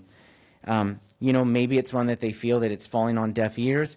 Maybe the issue is simply scheduling. I know the meeting comes online, but maybe some would prefer in person, and maybe there's some other things that we can do to better educate those parents or make them feel like that they can make a difference, not just a sounding board. I don't think any of us want that.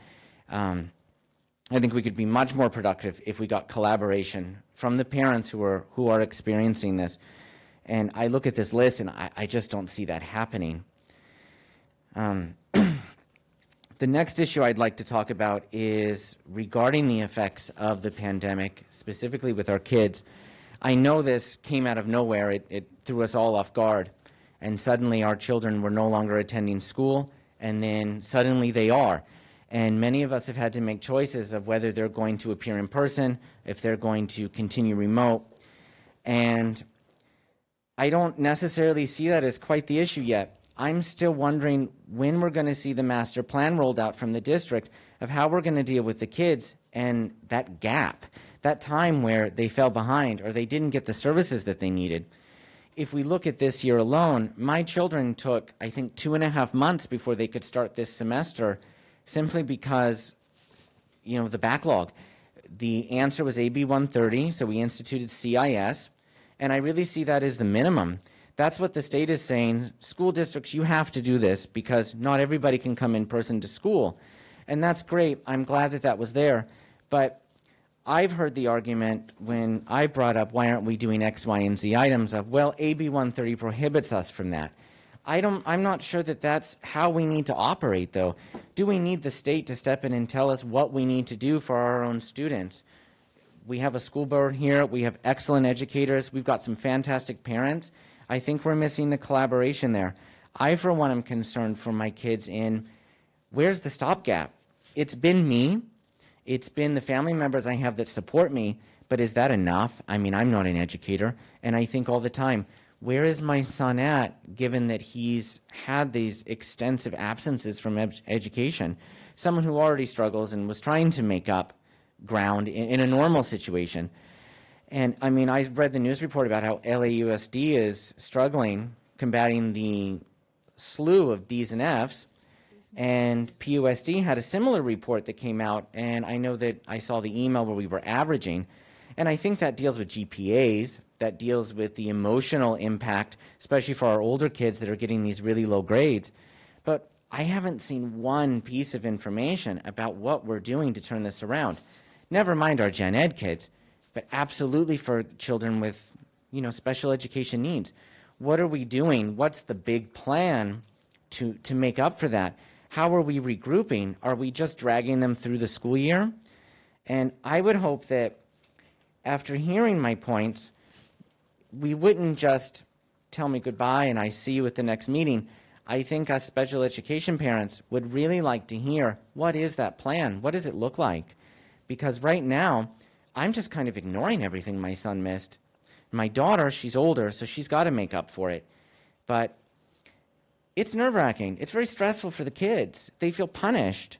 And as a parent, you really want to be able to step in and fix that. And I don't think we have the tools.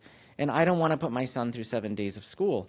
So I would like to see the big plan, and we can decide where we're at, whether we're remote or in person. I think that that's neither here nor there with regards to the plan.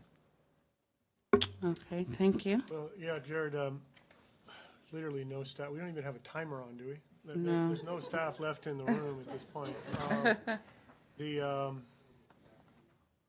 I mean, I did want to I guess we mention, can take your, we can't really obviously discuss it, but we can connect you with the leadership. I'm one of the squeaky wheel parents, so I find people at the district office to help me fix my problems. They're still there. You're saying that we can't, it's just a formality of not being able to respond to you in terms of it not being agendized, is all I'm saying. Oh, okay. So I'm just talking about the formality. But certainly we can respond and have staff, you know, connect with you. And we know, I think we have your information, right? Jared, I hope you Tracy. do. But I just don't have any in the room currently, sorry. Well, I don't have, you didn't include Just an email, so if we wanted to some- reach out to you, we Put wouldn't something on be- that card. Oh, I'm happy to add it. Yeah, put it on there. but a quick update on the CAC. No, we're not doing that. It's not agendized. Sorry. Well, the CAC No, membership we're not, is, it's not agendized. You know you can't do that. it's going to be hybrid next month. Okay? Not on the agenda. At the moment you can, at that item. Yeah, at the item you can bring it up. So we can't, Yeah. an agendized item, we can't. You can bring it up then, sure, when we're talking about it. Yeah. We'll make public hearing have to wait until the item. Someone will get back. Thank you. Yeah. I think she's clarifying something that he said. Yeah, but we can have an extended, the Brown Act doesn't allow extended discussion in the moment, right? You can do it at the item. You know, we're not supposed to comment you on can do it at public the item, comment, so yeah. let's just keep moving. Yeah. Thank you. Thank you. Thank you. Next up is Marlene Benitez. All right, do we have a timer? And we need the timer. We've had untimed. Oh, my God. We certainly will talk about this at 3D, yeah. Good evening, board members and superintendent. I'm a mother of a third grader and an aunt of 3 nieces who are PUSD students. One of my nieces has a 504 and my son an IEP. I am here today, like many of the families of special education, to demand you to do your job as a governing board members responsible for the SALPA and its administration. Aren't you tired of the same concerns over and over? Are you aware that many of your SPED students are without support and teachers in the IS program? For those of you who don't know what IS is Independent Studies, an alternative option to learning. I would like to bring to your attention how difficult it is to get a hold of any admin in special education and in the special education department in calling you back. And when they do, they call after 8, okay? So that's very disrespectful. You, representatives of PUSD, failed our students prior pandemic and now. Implementations of IEPs just don't go away. Under the IDA law, you must implement with maximum support no matter where the student is receiving instruction. The pandemic didn't alter IDEA's guarantee of free and appropriate public education for the children with disabilities. It's been very stressful and disappointing to see how my son has been one of those forgotten students.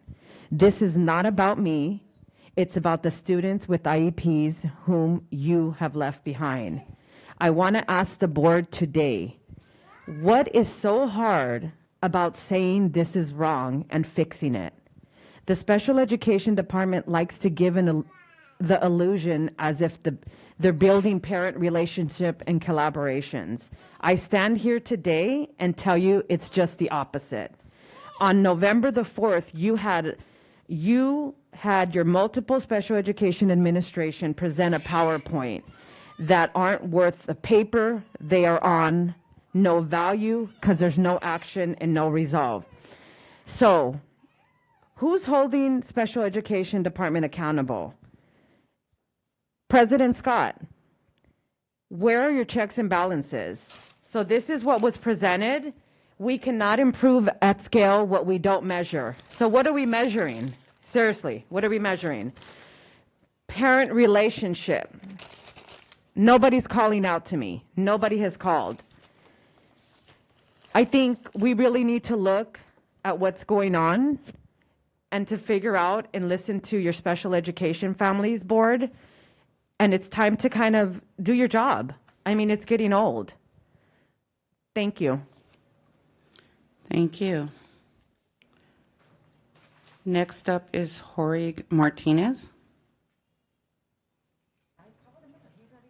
Excuse me. Does she also have the right to see somebody?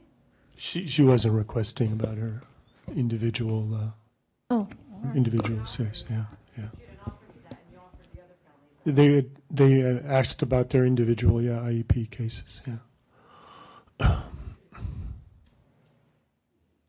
Would you like the opportunity to make the request? Is that what you're asking for? No, you didn't offer me that. Well, the others ask. No, they offered. Wendy didn't ask. She was offered that. But in her comments, it was an ask. And so after her comments, we made the offer. And we extend the same to you. Absolutely, yes. I would love to speak with them. I don't know who you have available. Yourself, I guess. Go ahead. Thank you. Yourself. All right, thank you.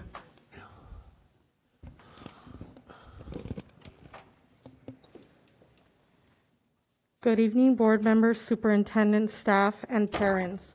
My name is Hurig Martinez. I have 2 children within the Pasadena Unified School District. Last month, I watched a beautiful video presentation by Dr. Villegas that spoke about many hopes, dreams, and student success. I keep hearing the department wants to improve parent support and relationships. Where is the support that I keep hearing about? I continue to hear the words FAPE, free, appropriate public education. Does that even exist? If by FAPE we mean children being forgotten, segregated, and ignored, then the school district is doing a great job. Where is the parent engagement I keep hearing about? All I see are district employees being brought to the table without the real parent voices. Is that what we consider parent engagement and strengthening parent relationship? Being an avid parent who advocates for my children has come at a high price for me, not financially, but mentally. I've had to endure being treated poorly and retaliated against for simply advocating for my children. Aren't you all tired of hearing the same old story? When will you, as superintendent, board members, and staff see that you are all failing our special education students? They rely on you to put them first with every decision you make. Every single one of you sitting up there has responsibility for the failures that are happening. When do we take accountability? When will we stop making excuses? Will parents ever be allowed to have a voice without being treated poorly and retaliated against? I've had the chance to meet with several of you that are sitting up there today, and I personally have expressed my struggles as a parent. You, as board members, chose to ignore me, as well as many other parents. Sadly, it seems that nobody cares about the damage you are inflicting on parents and students by continuing to ignore the things that you are inflicting on everyone. Shame on all of you who are aware of the things that are going on and have done nothing to better things. Our children aren't just dollar signs. They are human beings and deserve better than what they are receiving. So today I plead with you, staff and board members, let's work together as a team and community to come up with a better solution. Together, let's be the change for a better tomorrow and future. We cannot continue going down this road of destruction anymore. Thank you. Thank you. Would you like to meet with a staff member? No. Okay, thank you. Okay, so that's it for In person? in person. Mhm. The first written public comment comes from Unali Jost. Dear PUSD board members, I'm Unali Jost, PUSD parent. Thank you for the opportunity to comment. A key principle of nonprofit good governance is to establish and implement policies and procedures that enable individuals to come forward with information on illegal practices or violations of organizational policies. Such whistleblower, quote unquote, policy specifies the organization won't retaliate against and will seek to protect the confidentiality of individuals who make good faith reports. Correct me if I'm wrong, but it doesn't appear PUSD has a whistleblower policy, so I would urge the board to consider and adopt such a policy. For reference, LAUSD's Employee Code of Ethics, which applies to board members as well, includes the following provisions. 6, report improper conduct. When someone does well, it reflects well on all of us. When we make a mistake, we strive to correct it and learn from it. We are committed to reporting gross mismanagement, significant waste of funds, abuse of authority, threats to safety, violations of our code of ethics, laws, rules, regulations, bulletins, policies, and procedures, or other conduct that damages our integrity or reputation to our supervisor, the ethics officer, or the inspector general. 7, keep colleagues safe from retaliation. We are committed to creating a work environment where problems can be reported and solved. We are prohibited from threatening, harassing, punishing, or retaliating against employees who make good faith complaints. LAUSD also has a standalone whistleblower policy. Lastly, while things have improved, we are still in a pandemic with anticipated winter surge of COVID-19 transmission and risk of further virus mutations. As PUSD continues to plan and make decisions on in-person learning, I ask the board to keep the following CAPTA key points for school districts in mind. Protecting the health, both physical and mental, and well-being of our students and staff is of prime importance whether schools implement in-person, hybrid, or exclusively distance learning. Guidance of health experts such as the CDC, the California Department of Public Health, and county health departments should be part of any plan for schools. The needs of children living in poverty and children with special needs must be effectively addressed. It is not acceptable for any children to miss out on crucial learning opportunities. After-school and child care programs need to be available and coordinated with the school day for working families. If distance learning is to be successful for all children, all students must have access to the internet and computers or tablets, and there needs to be flexibility in timing that works for families with multiple children, adults also working from home, and other hurdles. Getting input ahead of time from local families about these issues is imperative. Thank you.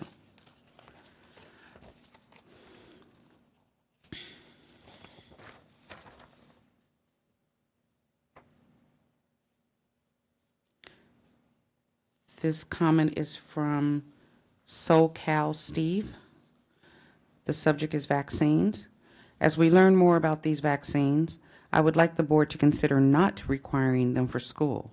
Yes, I understand the requirement comes from the state level, but consider there are schools within California which are not enforcing the mandate for 5 to 11-year-olds. In fact, the LA Unified is not requiring it, according to a report from November 3rd. Also consider that France, Germany, and Sweden have either halted or recommended against the shot in the under 30 cohort.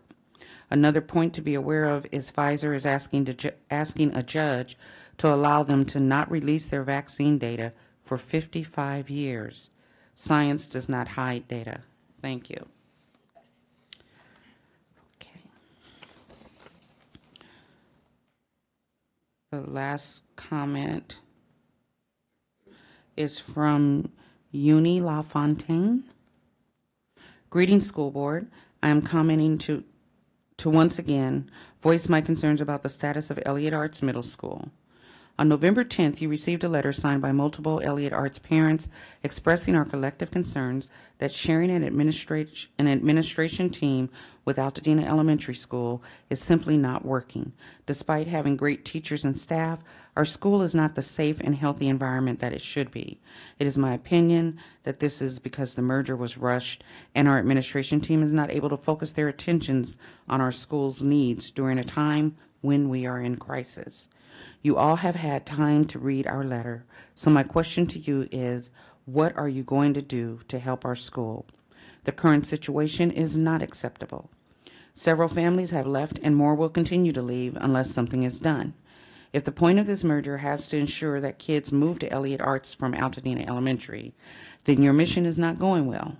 The chaos and instability happening at Elliott is frightening away prospective parents and forcing current parents to reconsider staying. My husband and I have been invested Elliott Arts community members for several years, and now we find ourselves contemplating removing our child from the district altogether. I know it is not easy to admit that this plan is not working, but our children deserve more than experimentation, and they have the right to be in a safe and thriving school. That ends public comment. Okay, we did 30 minutes. And we have a later one on an item? Is there one? Okay. Alrighty. I think we're ready for item J, comments from labor unions. I think we're probably going to have that from what I see in the audience. Please, come on up.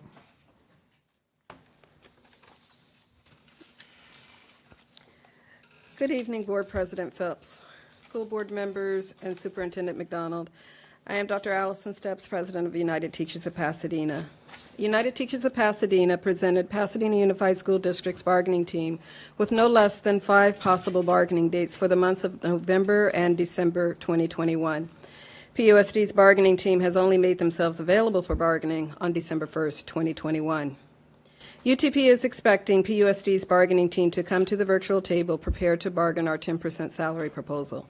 If the objective of PUSD's school board is to recruit and retain highly qualified teachers by having a competitive salary schedule, the bargaining team must come to the table prepared to reach the objectives of the school board. If one considers the idea of a lesson plan, we would expect for PUSD's bargaining team to present a counterproposal to UTP that shows how PUSD values its educators. PUSD must move beyond compliments for a job well done. We need a raise, not just praise. The goal for the day would be to present a counterproposal that reflects significant thought into how to budget for employees, maybe even some creativity, but it must be reasonable. On December 1st, it is time to execute the lesson plan that helps PUSD reach its overarching objective in attracting and retaining highly qualified educators.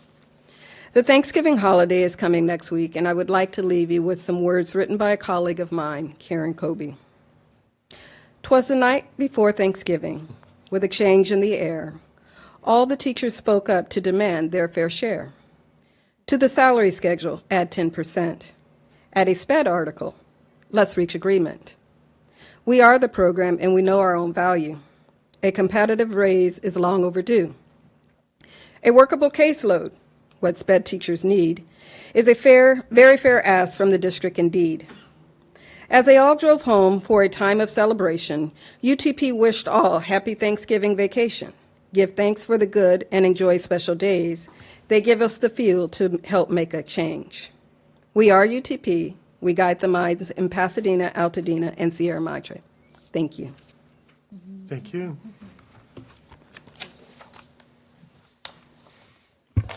Thank Ms. Colby for the poem, too. We have, I believe, items for future agendas. Item K is what I'm seeing, unless somebody has changed this. So this is, no, so you just took your mask off? Just, no? You're not going to say anything? Putting it back on. All right, Ms. Kenny.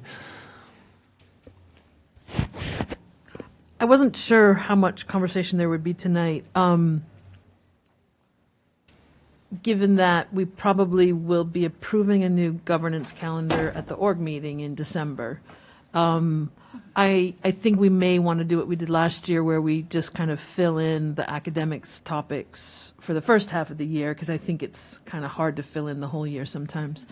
But there was a few that college and career pathways and inclusions are on the current one, but I'm assuming that they're not on anyone's mind to do in December, but that's what I kind of wanted to confirm tonight, but I don't know if anyone knows what's on our agendas for the next couple meetings. So just kind of trying to get a sense of what we want to move forward, if you see what I mean. I think EL and GATE are coming.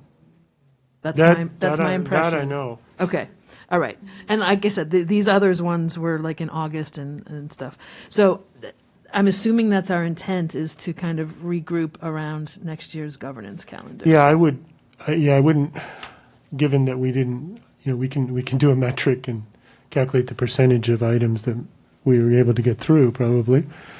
But I do know that because at the last time we had this future agendas item, we polled the board and they said they wanted those two that we didn't get to. What was it, GATE and EL to come? So they are definitely coming. But I don't know about prejudging. Yeah, we haven't had a discussion about that. Yes, Ms. Hawley is the next person I saw. I have an agenda item idea. That's what we're talking about. Okay, this is mine. One sentence. I'd like to discuss strategies on growing enrollment in PUSD. Thank you. So let me clarify. If you guys remember why we're having this item, we used to poll board members, but there was a request, and when we polled them, we would take whatever items got 4 votes. And we would place them on calendars for staff to do work. So this is really about staff doing work to prepare items, right? If they get majority support. Okay, so strategies on growing enrollment. I just wrote it down. Is that something that the majority of the board would like staff to prepare, right? A presentation and just so the board could discuss, is what I'm hearing. Yes, Mr. Kalin. I was just going to point out that CSBA in December often has workshops on topics like, how do you grow enrollment? This is how our district did it. And some members of the ELT will be joining us this year, is my understanding. I don't know that we need necessarily staff to do the work for the presentation on this. I think this might be a good one for some board member to volunteer to try and spend some time at CSBA researching this issue and presenting the information to the public and the rest of the board. So that would be my suggestion. Ms. Bailey? Yeah, I agree. I think the board also has a role in recruitment efforts. And I also think that the board could use some improvement on how we represent ourselves as board members in the public. I think that's very important, and it also promotes or contributes to the interest of the public in coming to the district. So I like the thought of the board actually doing this for themselves. I don't think that it necessarily has to come from staff. Dr. Pomeroy. Oh, I was just going to, yes. I was just going to say, I think all or most of us will be at CSBA, and so we can keep in mind what the proposed agenda topics or the kind of the most asked for issues in our district, and make sure that we get ourselves to those sessions and take good notes, and then be prepared to come back and say what we learned. We'll focus. Okay. Yep. I heard you slightly expanding the item. I just heard a slight expansion. Can we stay on this topic? Which is fine. I mean, your suggestion is fine, but. Yeah, I would concur that I'm not sure that I think staff should spend time on it. Ms. Fredericks? So we're talking about growing enrollment Yes. and just the board members or a board member doing presentation? I don't know if it's going to be more than one. Oh, okay. I think if staff has ideas already, we should ask, but we shouldn't impose on them. I shouldn't, okay. So what I'm hearing is if there's volunteers, I'm going to turn to you, Dr. Pomeroy, because you will be the next president very soon. I sort of heard a spirit of volunteerism over there, but you would have to work with Ms. Arona on when they're ready. Well, I haven't had a chance to look at the full workshop schedule yet.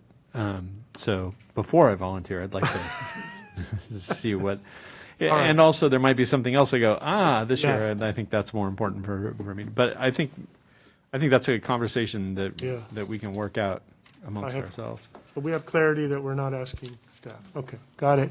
Next. Yes, Tina. Yeah, we're just seeing if there's New ideas or board support for Oh, for this idea? No, we moved on from that idea. Okay. That idea will be developed or it won't be developed by board members. So, and when and if they're ready, it will be scheduled. Yeah. So for next board meeting, my understanding is we have a staff presentation on the vaccination. I don't know. He's not here. Does anybody know that? Yeah, I understand. Because we there'll be voted on that. I understand. No, there'll be an update in December. I just don't know when you say next meeting. Next meeting might be the org meeting. Is that right? December? Kim, there was an email about meetings. Can you clarify? So our org meeting's on the 6th, Sorry, and Tina. that's a pretty defined schedule. 6th, okay, is org meeting, We have a everybody. study session on the 9th, probably and up then a in- meeting on the 16th. Oh, did he come in? No, when would the update? Anyone know when the COVID update? It's on the 9th or the 16th? No staff? Any idea, staff? Going once, twice? Wait. I know it's happening in December is what I know.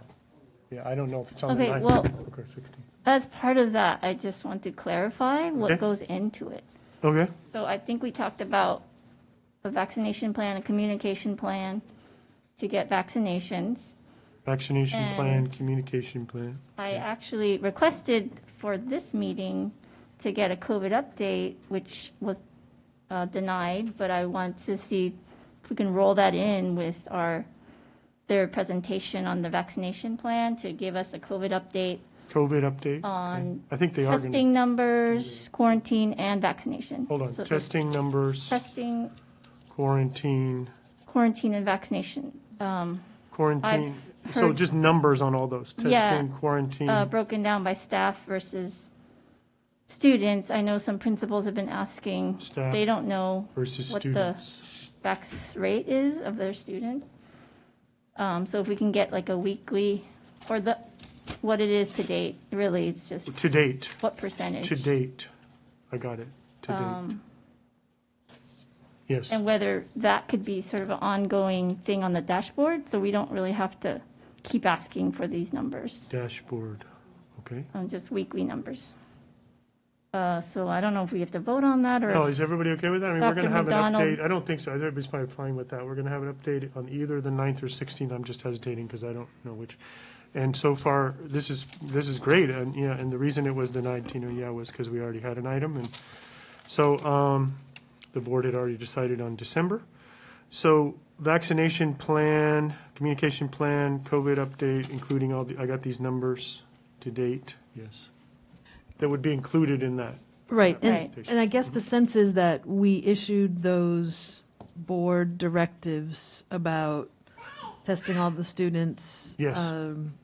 Directives. Vaccination or testing for 12-year-olds and older. Yes. And staff. We just haven't had So a report on how the. yeah, we weren't there the first time we had a report, and it would be good to kind of get some kind of regular reporting so we know if we're making progress. But this is just, we're doing input for the update right now. I understand. So report And so, on. but I mean, to Tina's point, we shouldn't have to keep asking for an agenda item each time if there's a better way to kind of.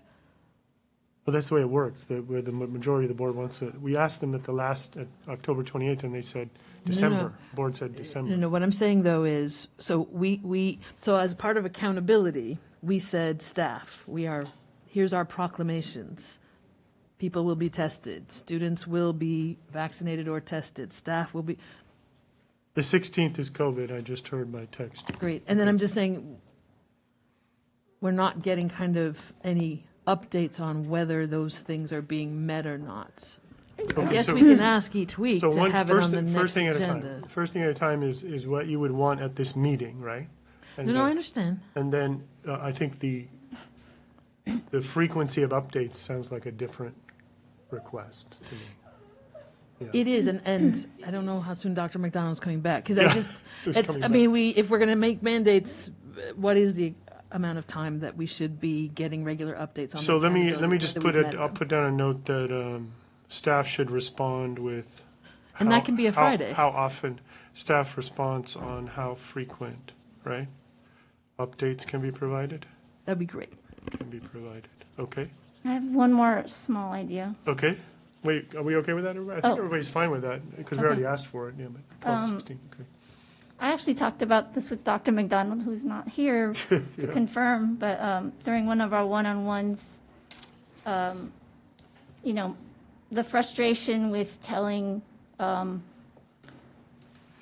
staff, you know, what we can or can't, you know, give as compensation.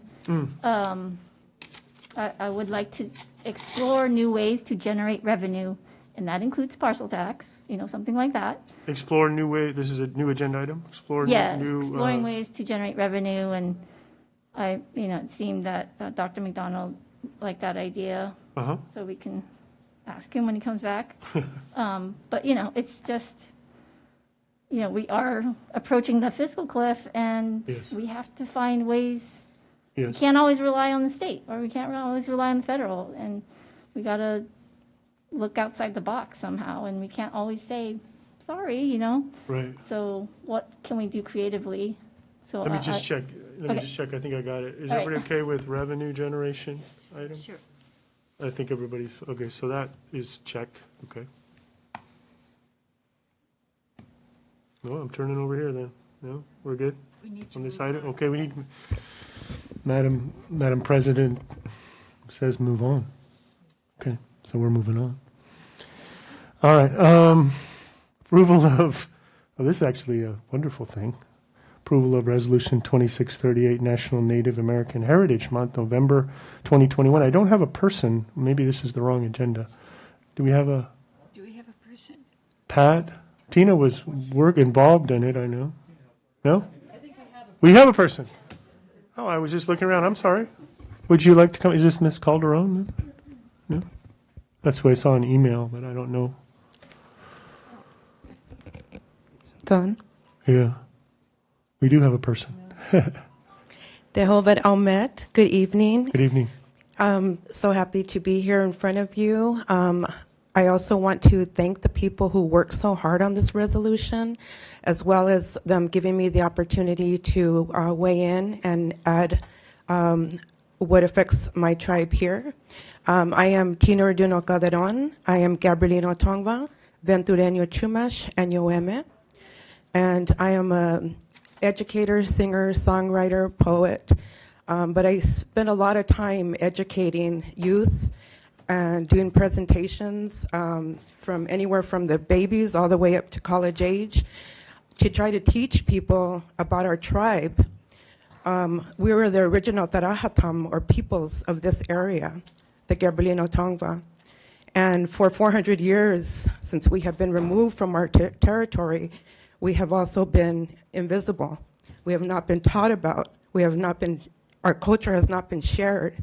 And so this resolution means a lot to me because it honors my ancestors and it talks about our people that are still here and the hard works that we do to try to protect the lands and the waters and all of our native or our nature and relatives. So I just urge you to please pass this resolution. I believe you all have it in front of you, so I was told I didn't have to read it. But I just think it's time that our youth learn about the first people of the area, as well as the first people of this entire continent.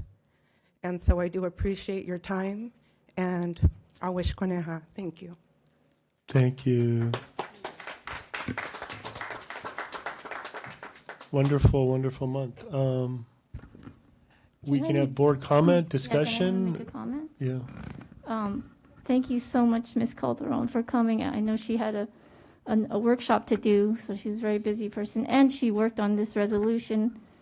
I found her a couple days ago on Facebook, and I asked her if she could collaborate on this resolution, and she made it so much better, and I actually included her on the list of Native American leaders at the very end of this resolution.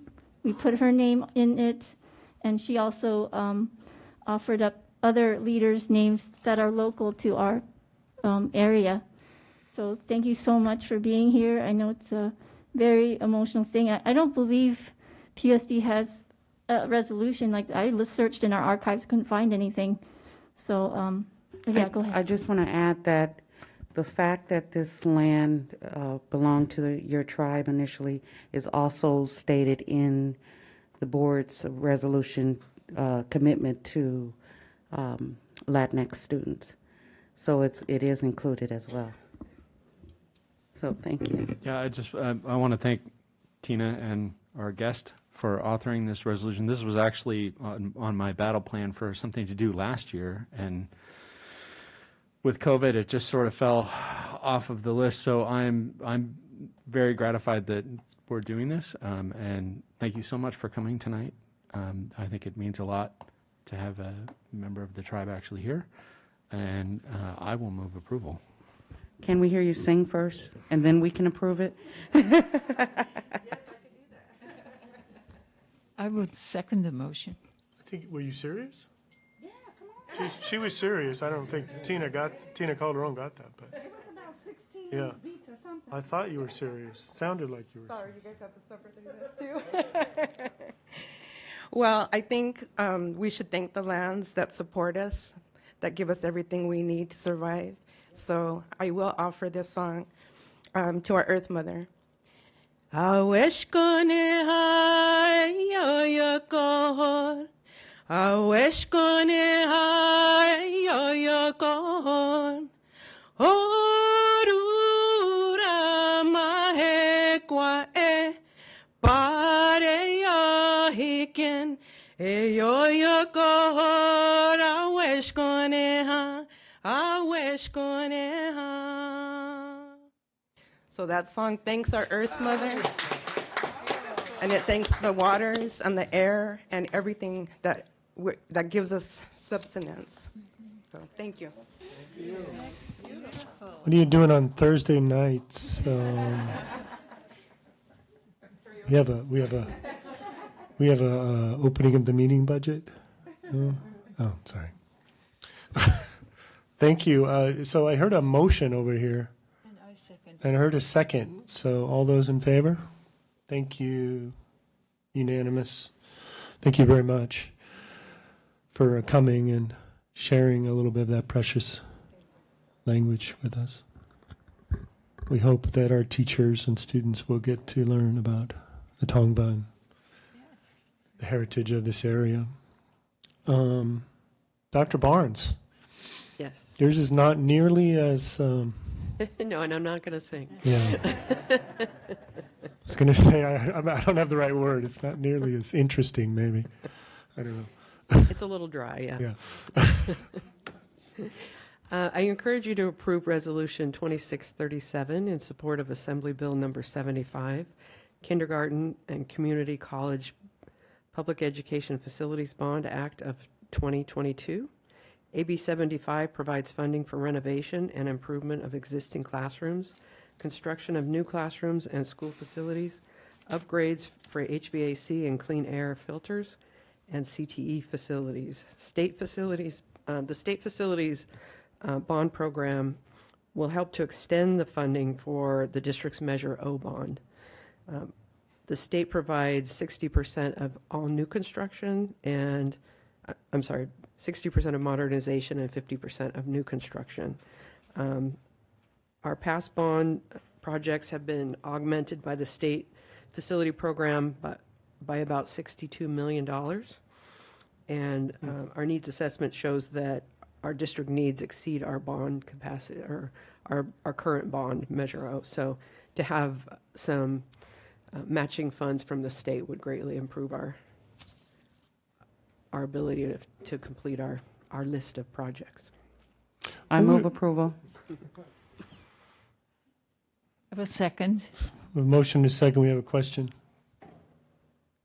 So this is something I sent in ahead of time, but I want to repeat it now because I looked at this on the agenda and it said support for AB 75. And I said, that's not a very descriptive title to the general audience. And so if we can, rather than put the names of legislation, if we could actually just add the words Good point.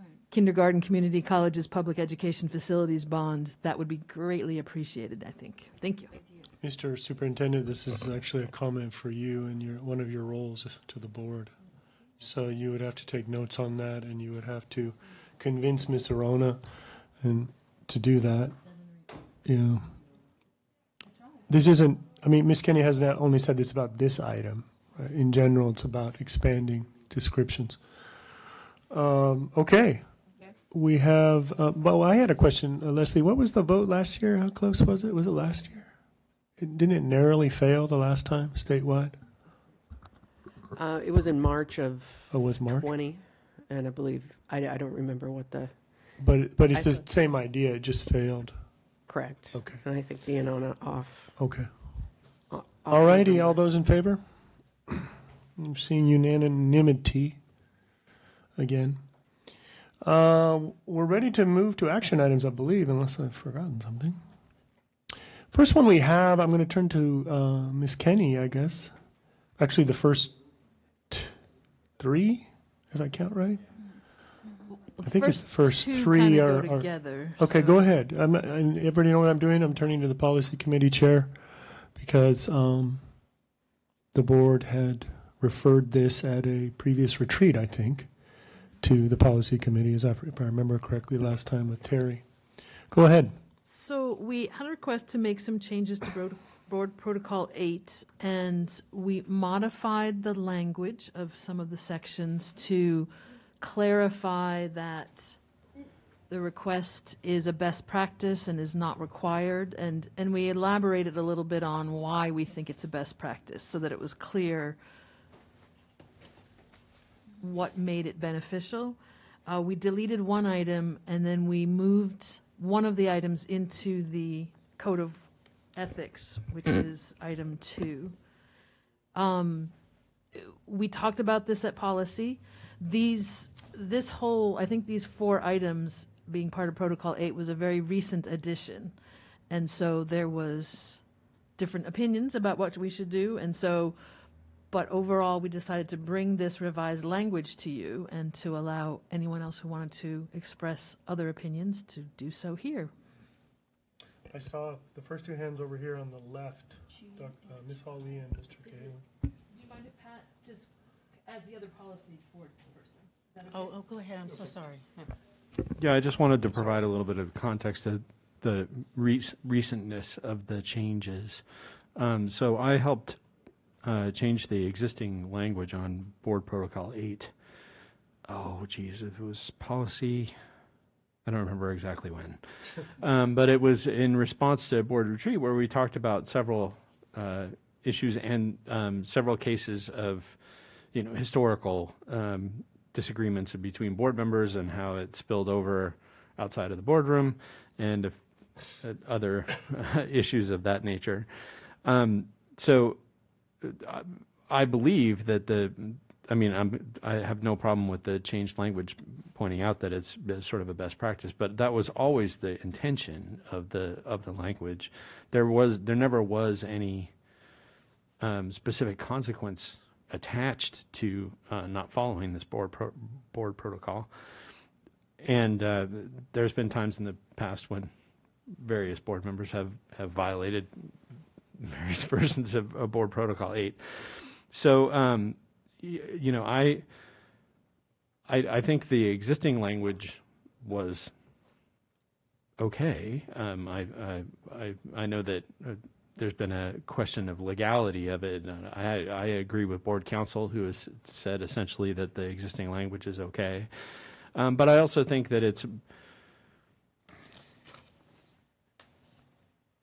boards of education do occasionally have a tendency to try, and this is not specific to PUSD, but have a tendency to try and formalize away conflict between board members, right? And there's reasons to do that, and there's reasons why it's important to have protocols, but ultimately, respect between board members doesn't come from languages and board protocol. It comes from working together, and it comes from remembering that our motivations are to do the best we can for the district.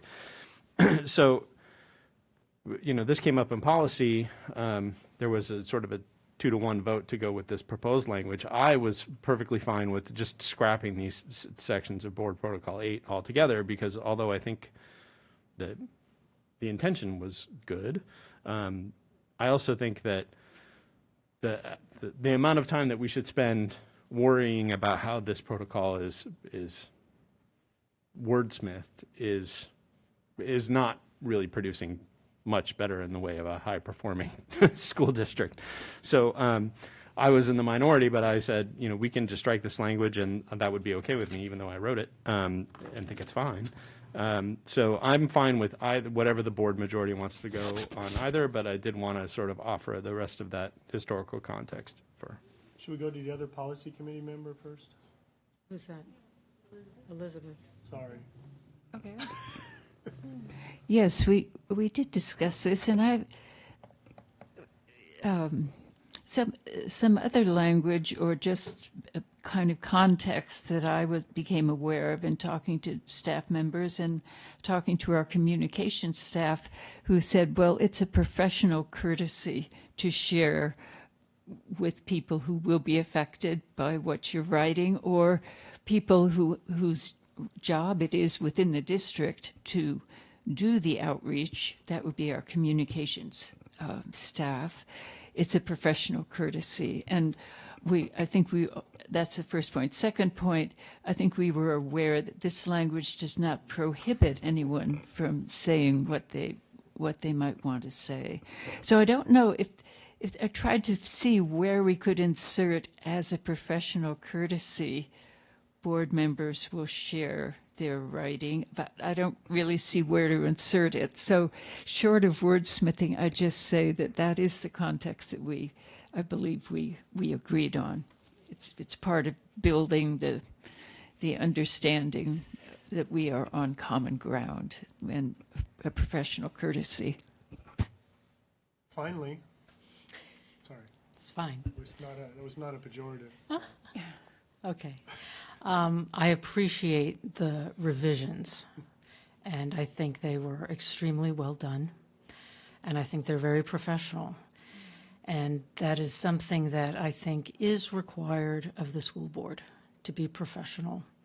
And I was looking through our Code of Ethics Board Bylaw 9271, and there were 2 bullet points that jumped out at me. One is thinking always in terms of children first, and the other is representing at all times the entire school community. These are very weighty points, and sometimes it's easy to forget these things sometimes as we get involved in our little worlds. And writing and publishing is a public act. Revolutions have been started from published writings. They carry weight. And we have protocols about our behavior in public. And writing is public. And we are accountable to the public. And I believe that we are required by our code of ethics to maintain truth, honesty, and accountability to the public. And passing an op-ed to the board president or superintendent as a courtesy heads up is right in line with our role as PUSD trustees accountable to the public. And as it's written, we don't even have to take the suggestions, and I believe we can even ignore it. So there are no consequences here. It is a professional courtesy that tightens up a ship. And I have always been willing to do the work of tightening the school board ship because I think that it moves us in a positive direction. I also wanted to just add that the board speaks in one voice, and this is something we're all very familiar with. We are one unit. But when we write an op-ed, our personality is coming out, and we are individuals. So it's good to kind of tell the unit, this is what's happening, this is what I believe, and let's discuss it. And any data we give to the public should be run by staff and through the board president, just in case we make a mistake, because that can set off repercussions that we're not prepared for. So I think the revisions were well written. I think it's in line with a school board. I think they're professional, and I thank the policy committee for their hard work. Thank you.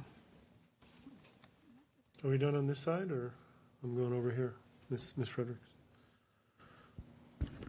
So what I'm hearing is this is optional. So I just want to clarify that this is not following this wouldn't be grounds for censure, because censure basically, if there's any violation according to this code of ethics 9271, if you violate a bylaw or board policy, it's grounds for censure. So I don't know if the protocols or policies. Okay, what I'm seeing, Trustee Cahalan shaking his head, board protocols on policy. So okay, so it's not grounds for censure. That was my question. Thank you. Yeah, and Mr. Marderosian has clarified that, who back in the day wrote this bylaw, not So the I have a protocol, not the question. protocol, the I have a bylaw. question. Yes. I have a question on this. Mhm. It was always this way, though, the protocols.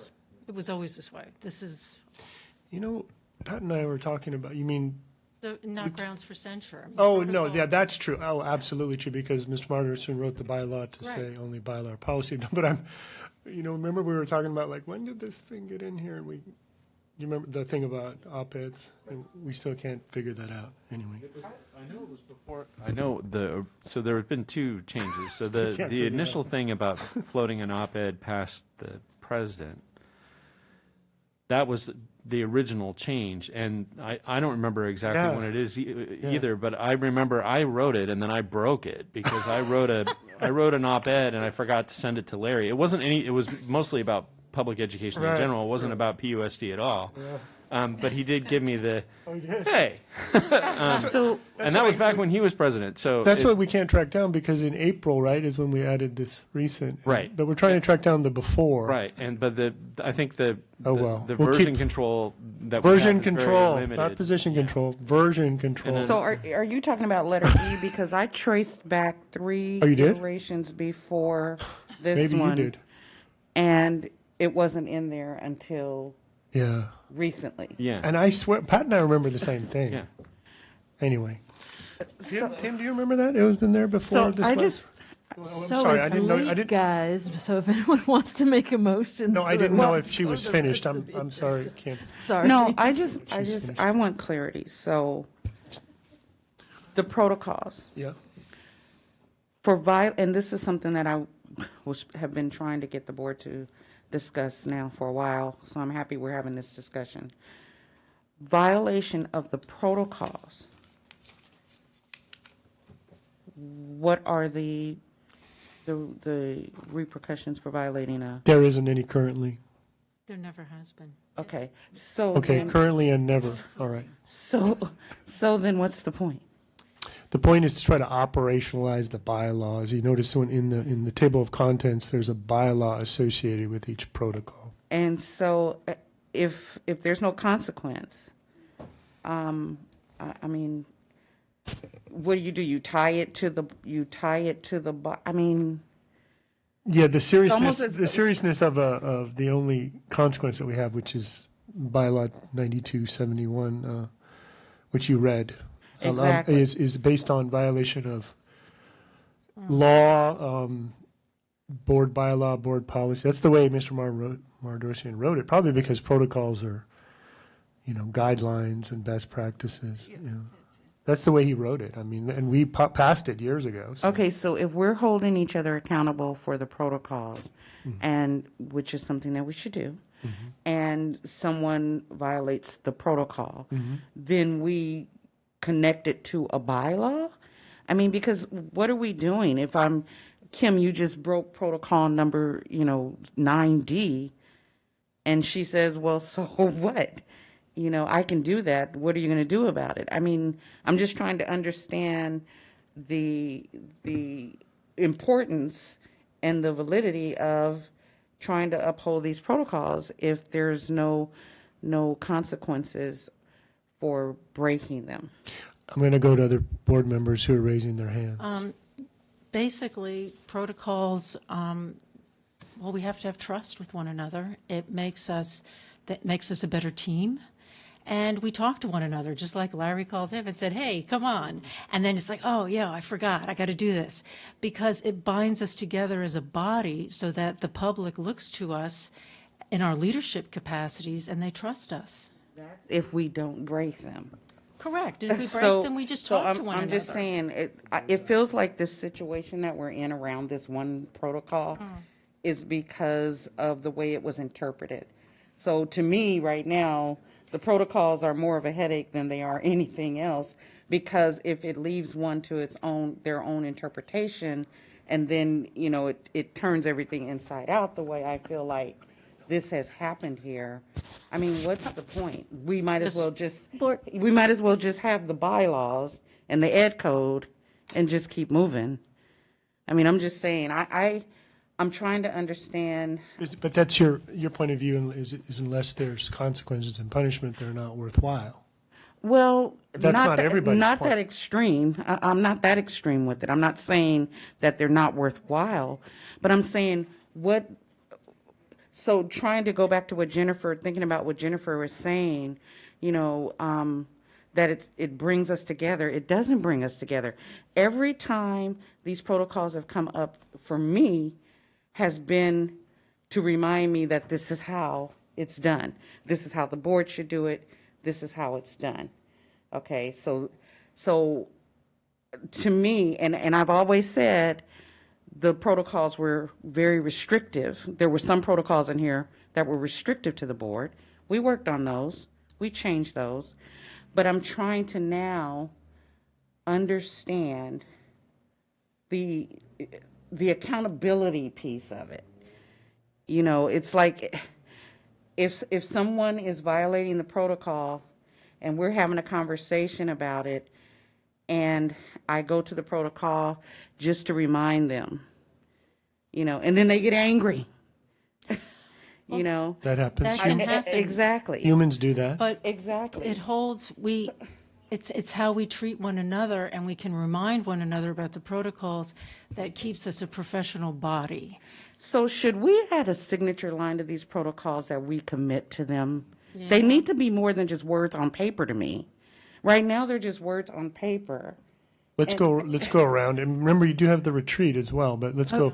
Pat, I know Tina and I mean, Tina. Really briefly, I'm just going to reiterate that this is. So there's this old judicial guideline when it comes to wrangling things that come before the judiciary that originate from the legislature. Like, can Congress censor its own members? And the judiciary's response is, that's their branch. That's their decisions to make. It's not ours. And, Jeff alluded to that in the opinion that he wrote. Ultimately, I'll reiterate, what makes the board work is when we all agree that we should respect each other's opinions and keep our conversations and our conflicts, because we're going to have them here in this room, and trying to be faithful. We do have to go to our constituents, and someone will occasionally ask you, well, there was this very contentious vote. How did you vote? And you have to tell them. And they ask how another board member voted. Well, you should tell them that too. I mean, those are matters of public record. Those are questions of fact, right? But fundamentally, what the board protocols are trying to do is make sure that the bulk of the conversations that we have and the disagreements that we have take place here, which is really the right place for them to happen. So, Michelle, if you made a motion to just take the language out, I would second it, and we could see how the rest of the board feels. But I do think that we are the amount of time we spend on this, the odds of it improving board relations significantly is just, I don't see it much happening. I think that. No, hang on. This is super important. Hold on. I'm trying to figure out who was first. Tina had her hand up. And Kim, and then maybe Jennifer. Tina. I'll be happy, Trustee Holloway. I want to say that you nailed it. What you said was, we have to talk to each other. And it's kind of HR 101. When you have a disagreement, a problem with somebody, then you talk to that person first, right? Instead of somebody else. Oh, I really don't like what so-and-so did. You try to work it out with that person first. I mean, we even talk to our, as a former teacher, we say, did you tell your friend how you feel, or this person who hurt you how you feel? Try to work it out with that person first. And then if that doesn't work, then it's kind of work up the chain of command. I guess that would be Board President Phelps, or Dr. McDonald. She's going to be the something president. like that. So rather than using the iron fist of accountability or whatever consequences, when we have the procedure for serious violations, right, the censure process. Mm-hmm. So we are in this process of building trust. Let's build trust, and let's talk to each other. We're going to go And in then order. go We're gonna from go in there. We're going to go in order. Sorry, I didn't mean to. We're going to go in order, and we're going to, I would suggest on a global protocol discussion, maybe at the org meeting we can approve or disapprove, but Kim and then Well, Jennifer. But to Michelle's question, if I'm remembering correctly, and we can find out on Saturday, I think when you incorporate your protocols into your governance handbook, I feel like there is some kind of pledge that goes with the governance handbook, but I could be wrong. But I mean, so this whole question could be answered on Saturday, is You can what I ask- wanted to offer. You can ask Terry. But I'm also going to make a motion for 1 and 2. Okay, For she's 1 made a and 2? motion. What's 1 and 2? It's, The revisions as worded. Yeah. May I second you that? can the second, but I think revisions? you want to make a comment. I'm gonna second that, and I have a comment. Since the revisions say you are free to not pay attention to them, but you're also gonna have to basically look at your fellow trustees, knowing that you broke something that binds us together. So I just looked up the noun for protocol, the customs and regulations dealing with diplomatic formality, precedence, and etiquette. And we're a body that has to work together, and we present ourselves to the public. So this is very important. And thank you for the revisions. They were fantastic. I just want to thank you for the revisions too, but I also, this conversation is really remindful of our discussion at our retreat, where we committed to, leaving that retreat, working together, collaborating together, and then it seemed like all hell broke loose. And so for me, I want to know that there is a commitment. We are one body. We need to function as one body. We have to collaborate. We have to be respectful, you know, and that did not happen. And I'm concerned about it. And I'm hoping to find a path forward that is going to be sustainable and that these just don't become words on paper that we challenge because someone holds us accountable. And so that's what I'm talking about. I hope you're right, Kim, that somewhere it can be incorporated and we can literally make a commitment to uphold the protocols, because then that way we're being responsible for our own actions as well. And that's all I'm saying. It's just very frustrating to have something this what can I say? I think it's a really powerful document, governing document. And so to have something like this and it just be on paper and we can challenge it every step of the way, it just doesn't make sense to me. So that's all I want to say. Thank you all for your work, though, and your comments. Okay, we do have a motion and a second. Yeah. Oh, just one final thought, perhaps. I think by voting in favor of this, we are making a commitment. That's our commitment.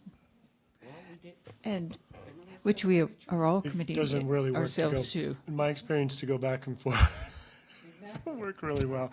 So let's have in a retreat, it might work better. But so we have a motion, and I believe, and a second by Ms. Hawley.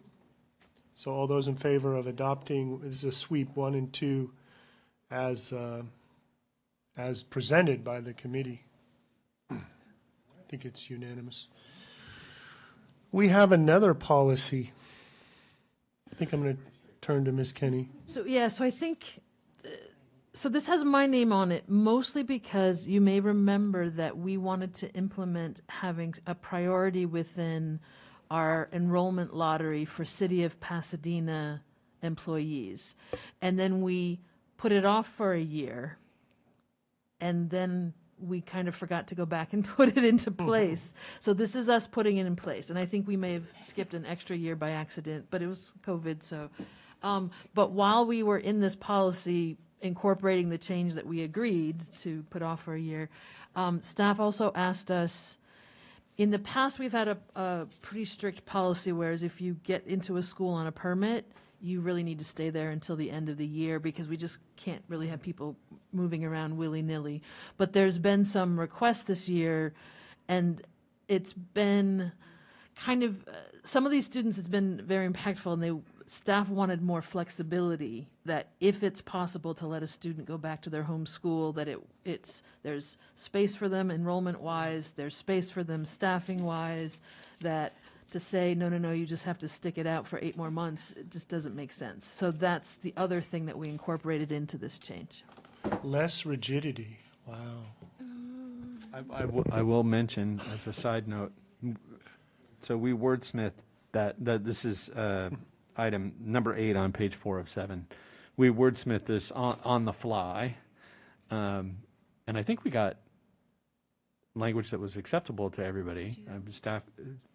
Staff did say originally that they may want to suggest another revision to this in the future, so this may come back after open enrollment or something like that. So this may not be set in stone, but I think we basically, I said if we can come up with something right now, it's better, I think, to incorporate it in this go with the board than to wait and have to. And everybody agreed, yes, we don't want to wait and have it come back to policy, for us to have this flexibility now. So that's why it's in here as worded, but do be aware that we may see staff request changes. So this might come back. We did. We go on a sweep. I will move approval. I'll second. All those in favor, then I need to make a mea culpa. Not on this, no. I think, Michelle, we had a public comment on M2. Oh. My bad. Well, the sweep, I'm not blaming it on the sweep. I was just listening to you all, and Elizabeth just asked me if we did M2, and I said yes. And I went, ooh, M2. Go ahead. She just teased me and called me the most connected person up here because of my 2 computers I have. Multitasking. There you go. Okay. This comment is from Una Lee Jost. Sorry, but it fogs up my glasses when I try to read with the mask on. So, dear PUSD board members, I'm Una Lee Jost, PUSD parent and local school advocate. Thank you for the opportunity to comment on agenda item M.2. I'm glad PUSD has a code of ethics incorporated as part of its bylaws, as it's a principle of nonprofit good governance that a board member must meet certain standards of conduct and attention in carrying out his or her responsibilities to the organization.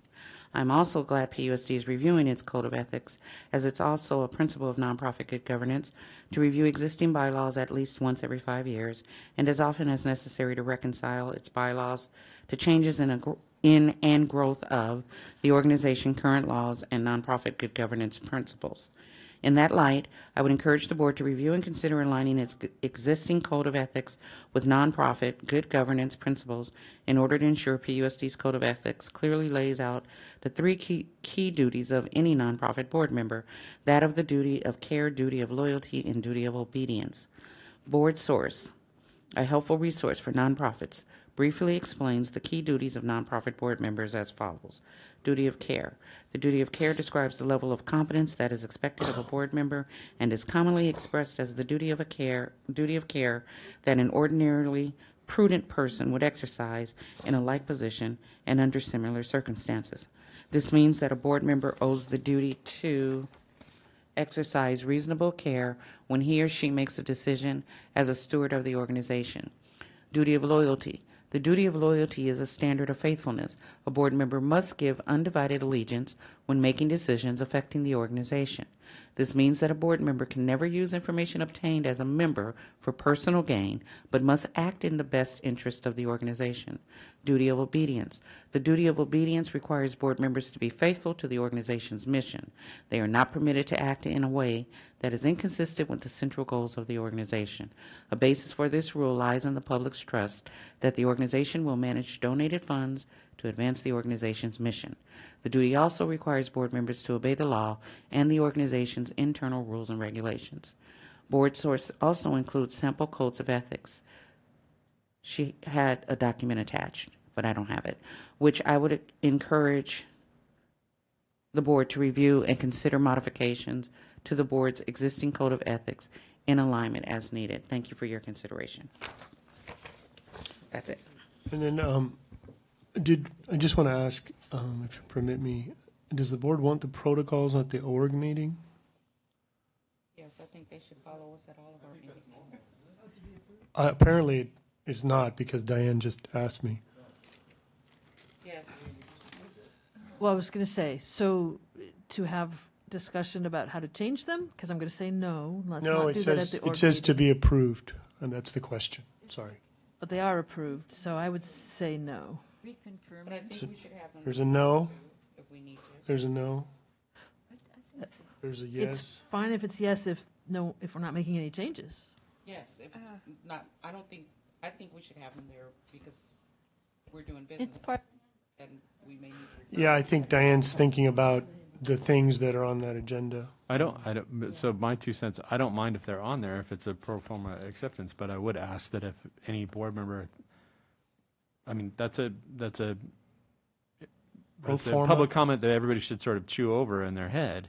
And if you do have a request that we change protocols, just kick it to policy and we'll Okay, get her pro done. forma, you heard it. Pro forma acceptance. It's basically a A reaffirmation reaffirmation. and recognizing that this is a living document, kind of Okay. a nice phrase. We'll put that some it could plants be- around it. Can be changed, yes. Could, Yeah.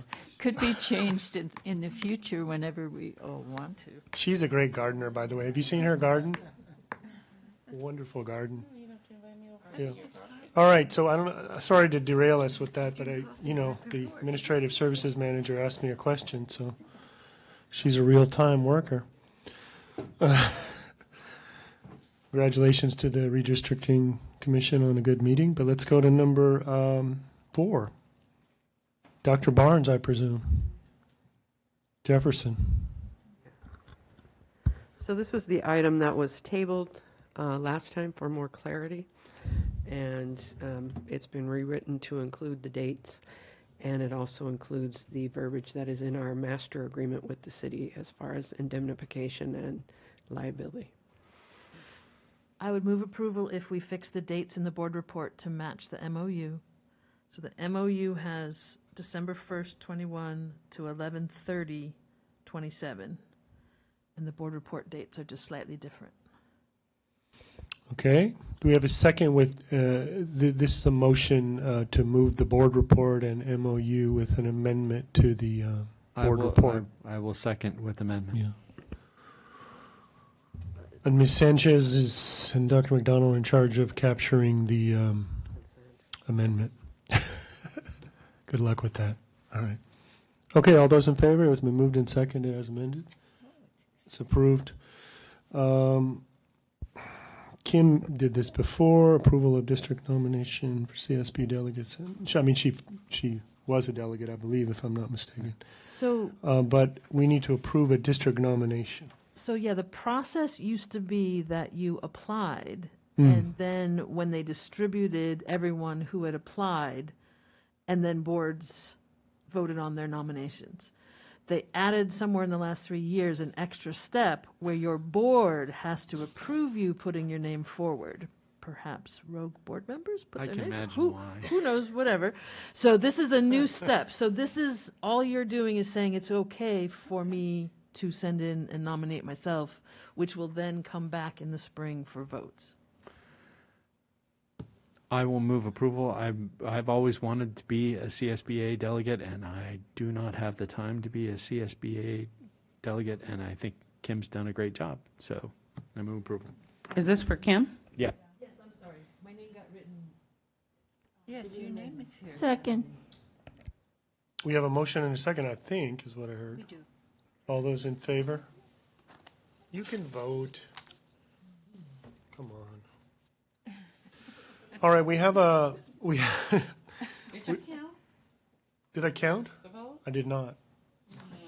I know you didn't, because I didn't vote. Okay. All those in favor? 6. All those opposed? All those abstaining? I support it. I'm sorry, it really is 7-0. 7-0. Okay. We have a consent calendar. Is that what it is called? Consent agenda. I have no polls, but I have a question. Okay, I'm looking for polls for separate votes. Questions are fine. If I have a request or something additional to be done. A request for something, oh, then you can handle it separately, yeah. We did that even in closed.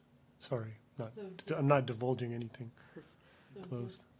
Do it, not pull it for separate. Right, yeah. And I'll just remind us that one of these items was pulled by staff. Oh, yeah, which one? We got an email, I think. N5C. We'll just ask him. And what? 5? There is a 5? I thought there was only a 4. Oh, there's a misnumbering on mine. You mean it's not 1, 2, 3, 3? Okay. 4, 5C? 4C. The coaching? The walk-on coaches. The coaching has been pulled. Sensitive item, apparently. No? Not sensitive item. Dr. Miller's going to do more, apparently. We're going to do more. What was my daughter asking me to contribute for the soccer coach the other day? I'm in support of a lot more. We never pay those people. And that's probably not what this is about, but anyway. Where are we? Yes, we're at Ms. Hall Lee. Yes.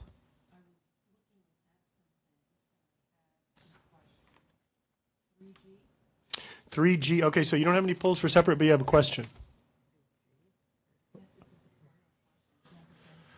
A poll for separate means you're pretty likely going to vote against it. Or the question is going to determine whether you vote. Which is rare, actually.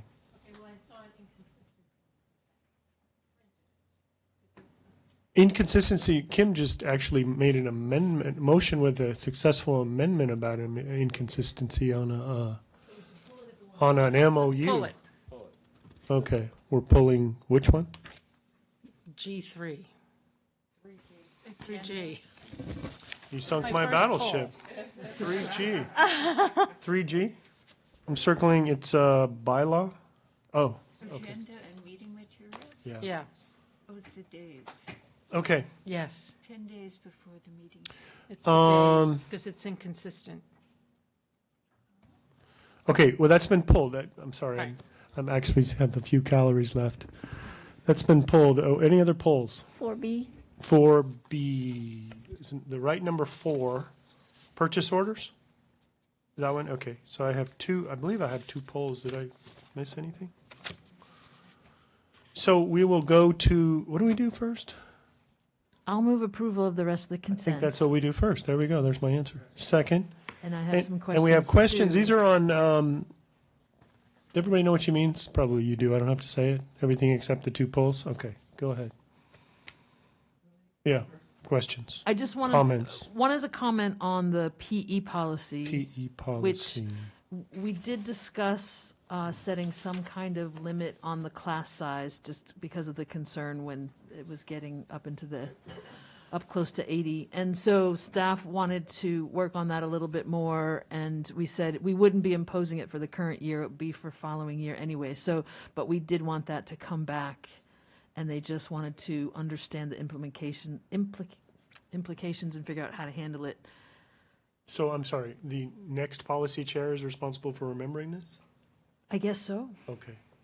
Dr. Pomeroy, the next policy chair is responsible for remembering what she Because just said. staff might want to forget about it. Well, as Brian's writing it, I mean, he's functions in that role of remembering too, but.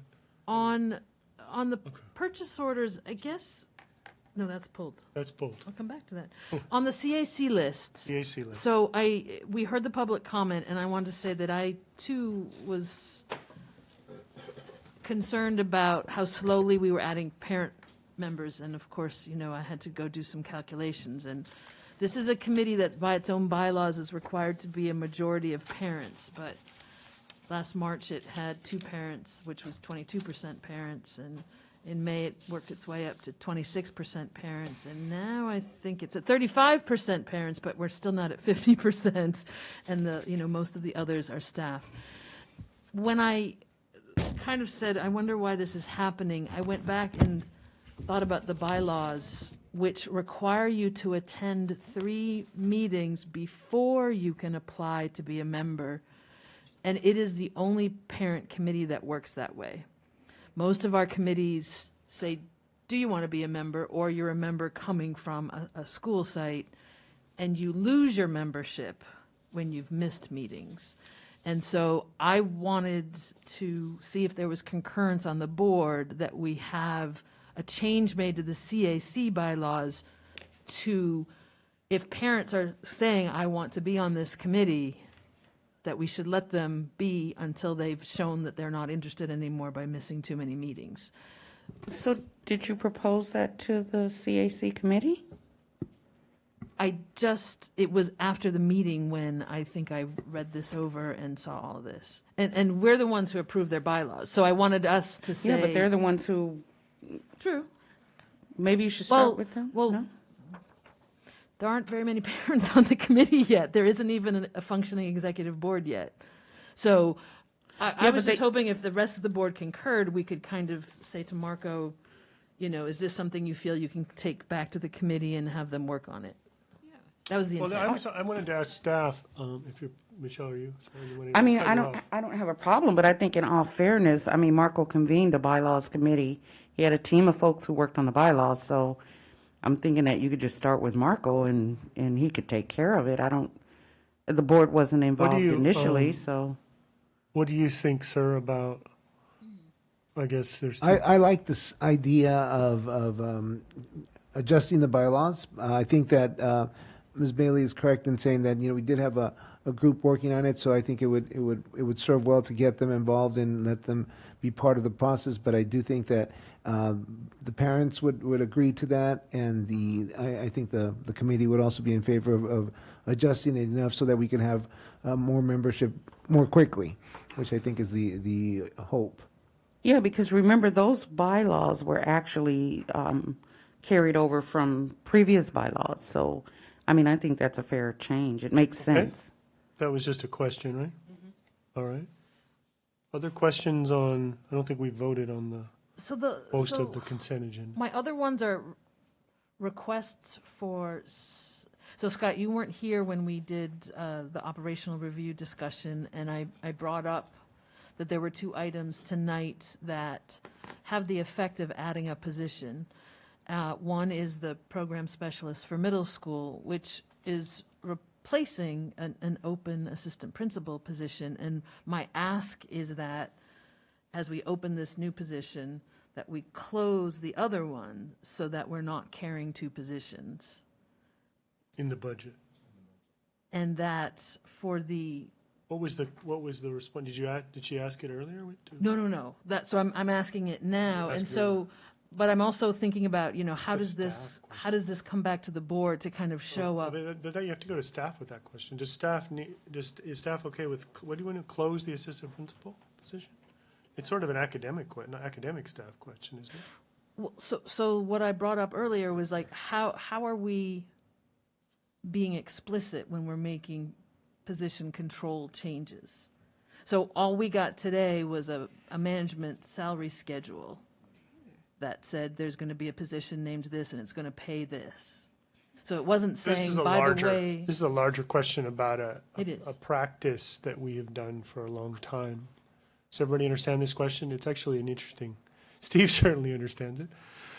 It's related also to the promotions for the 2 junior accountants to senior accountants, which when I got further explanation, I was told, well, we're promoting those 2 into brand new positions, but we are closing the 2 junior positions, and we're closing a 3rd junior position to pay for the fact that the 2 people will be paid at a higher rate. And I'm like, whoa, there's no way you can get that from what we got on the classified report. So my ask is, A, that we be more explicit, but B, specifically that these changes come back to us in an explicit form. And if you think that's something that a committee should work on. So it's a larger change about, and I would ask the superintendent to weigh in. It's a larger change about transparency in centralized staffing is what I hear. It's not just centralized, it's also site. It's responding to the position control system, and when, that we had the review of kind of what happens operationally afterwards, but it was predicated on the board approving position changes. And all of my point is that we don't do it very explicitly today. Yeah, but Kim, don't restate. You're restating. I'm trying but to can I, well, you weren't here, so. But I understood. It's about, I understand the issue. Can I ask for a point of clarity? Yeah, go ahead.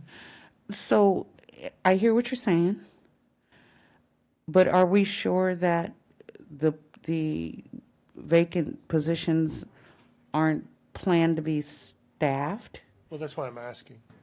I don't know, but again, all we're getting is So what she's asking is, regardless of that, to be more explicit about the changes. Well, I got that, but she also said that we should close the vacant positions. Well, I was told that's what we were doing.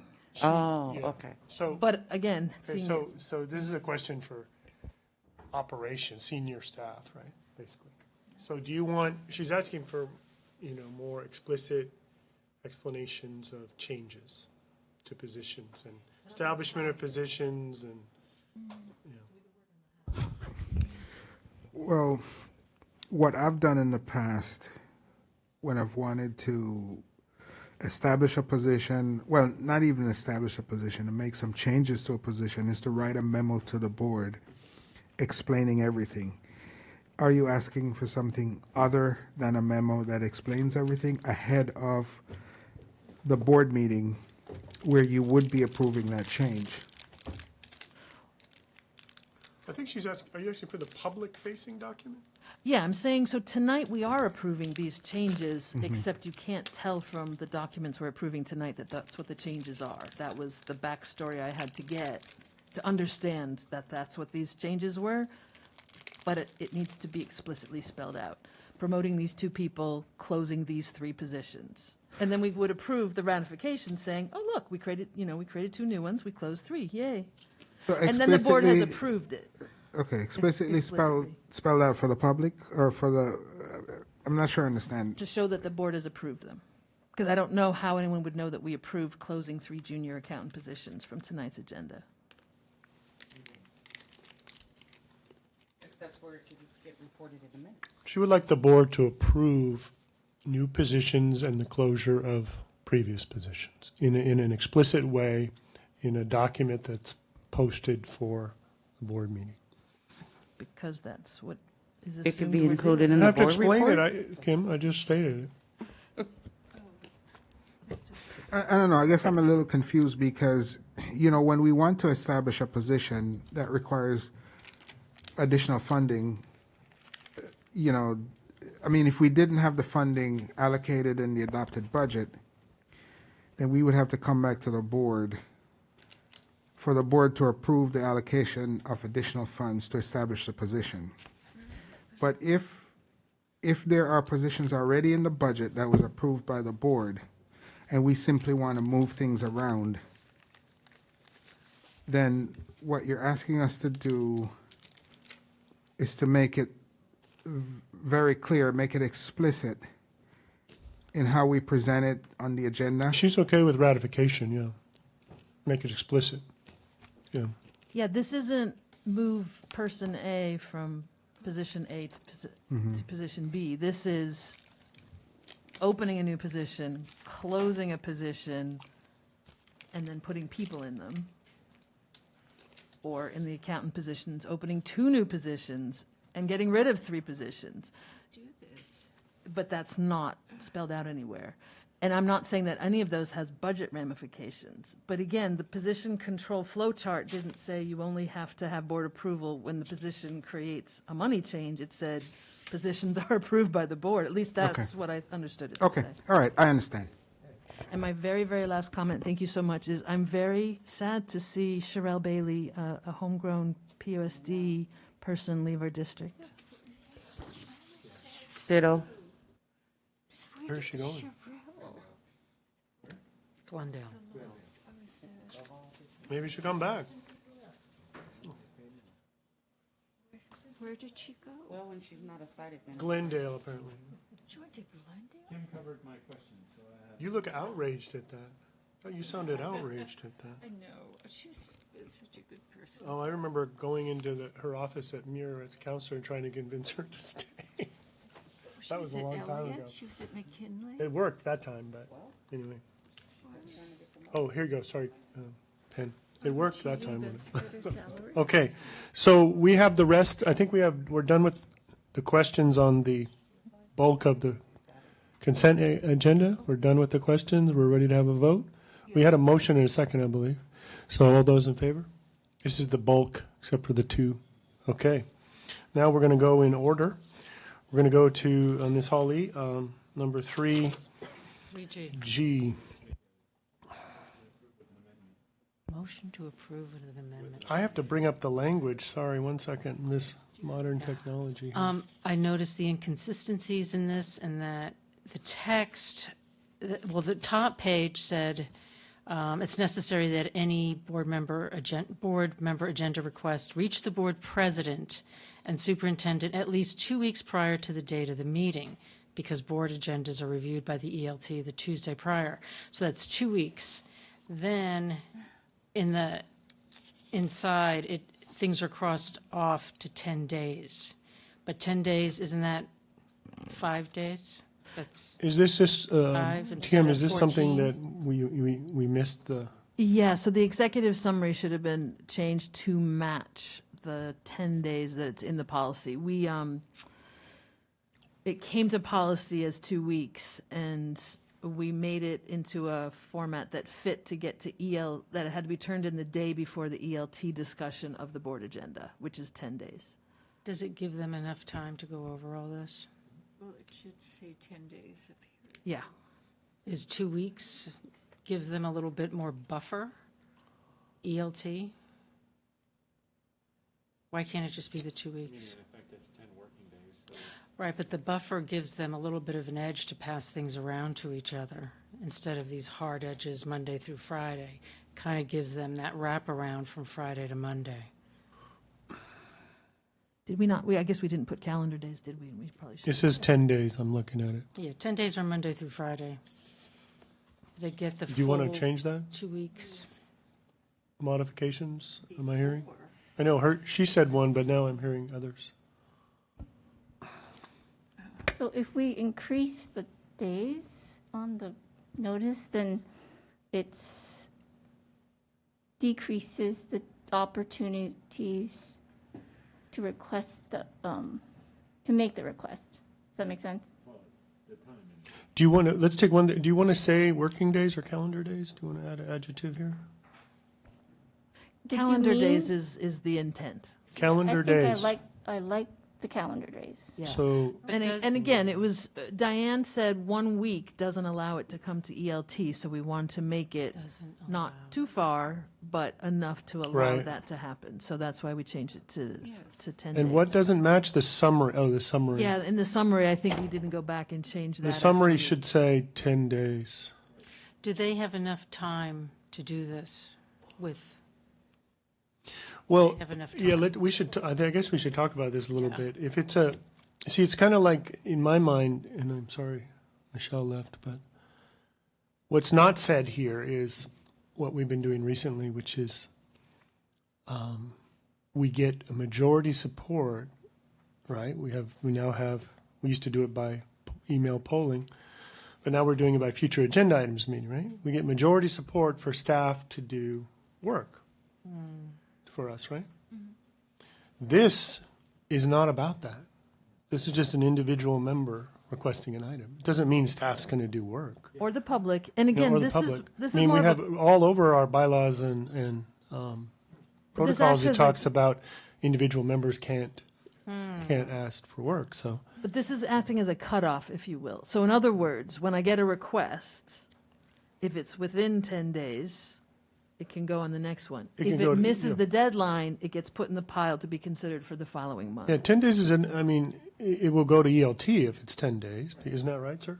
Right. Yeah. So And I think, it's, yes, the ELT, I think it's fine to give the expansion from a week to 10 days so that it can go to ELT, but ELT is perfectly, they are well within their, their druthers by this policy to say, we can't put this on the next agenda at this present time. And then you would go through the regular process of requesting, well, I'd like this on the agenda, and staff can say, well, the reason why we said we couldn't get on the agenda is it's going to take 3 weeks of staff time, and then the board decides whether they want it or not. But to Scott's point, items that need staff time to do a presentation, this isn't the vehicle they should come through. This is mainly for the public or an individual board member, but I guess I would say, I would encourage us all to use the future agenda item Yeah. that's here on, on our monthly agendas, and not to use this. Right. Because it's not really, especially for the public, when the public says, I want to have something on the agenda, it's not because staff is expected to prepare something. So the last time, I think it was the folks from Altadena Elementary about the solar panels. They requested that there be a board agenda item so that we could have that discussion. But staff didn't prepare a presentation per se. So, but again, this is more of a cutoff. we've had so you can throughout- just say, oh, it came in on time to even be considered, or no, it didn't. Throughout the year, people have met this deadline with resolutions. I can think of, and various things happen to the resolutions, Sometimes staff worked on them, I can think of. Brian can just make, the board president and the superintendent also set the agenda, so he can always just say, well, I don't need to take this to ELT. Yeah, we could put this on the agenda, sure, no problem. And then, But this is why, Tina mentioned this earlier, when we had the future agenda items discussion on October 28th, the board said, I asked the board, right? I think you had some handouts, right, about a vaccination plan for an agenda item for today, and I asked the board, and the board said, and Brian, you were here, right? And you said December was okay, right? So, she mentioned that I had denied a request for tonight made after that discussion. Well, see, and then Kim and I, we talked about this language in August where it says, the president and superintendent shall determine if the item is merely a request for information or where the issue is covered by an existing policy or administrative regulation. That's very specific language, right? existing policy and regulation just means those things on paper, right? Policies and ARs. But if the board's already said, right? The board's already said, decided on an item and said, we're going to have it in December, right? That's why I'm explaining why I took that position, right? So I agree with Kim that you shouldn't use this mechanism to expect staff to do work, because that's not what this mechanism is. The future agenda items mechanism is, right? Okay. Can I propose an amendment? Sure, Let me go ahead, just yeah. Describe it. So, for example, our meeting's on Thursday. 10 days, calendar days prior to Thursday is the Monday. Yeah. For ELT. Yeah, Monday before ELT. Yeah, Tuesday's ELT. Yeah. So that's why we want it 10 days prior. Right. So I think that makes sense. Yeah. And if it doesn't require that much staff resources, then it should be fine.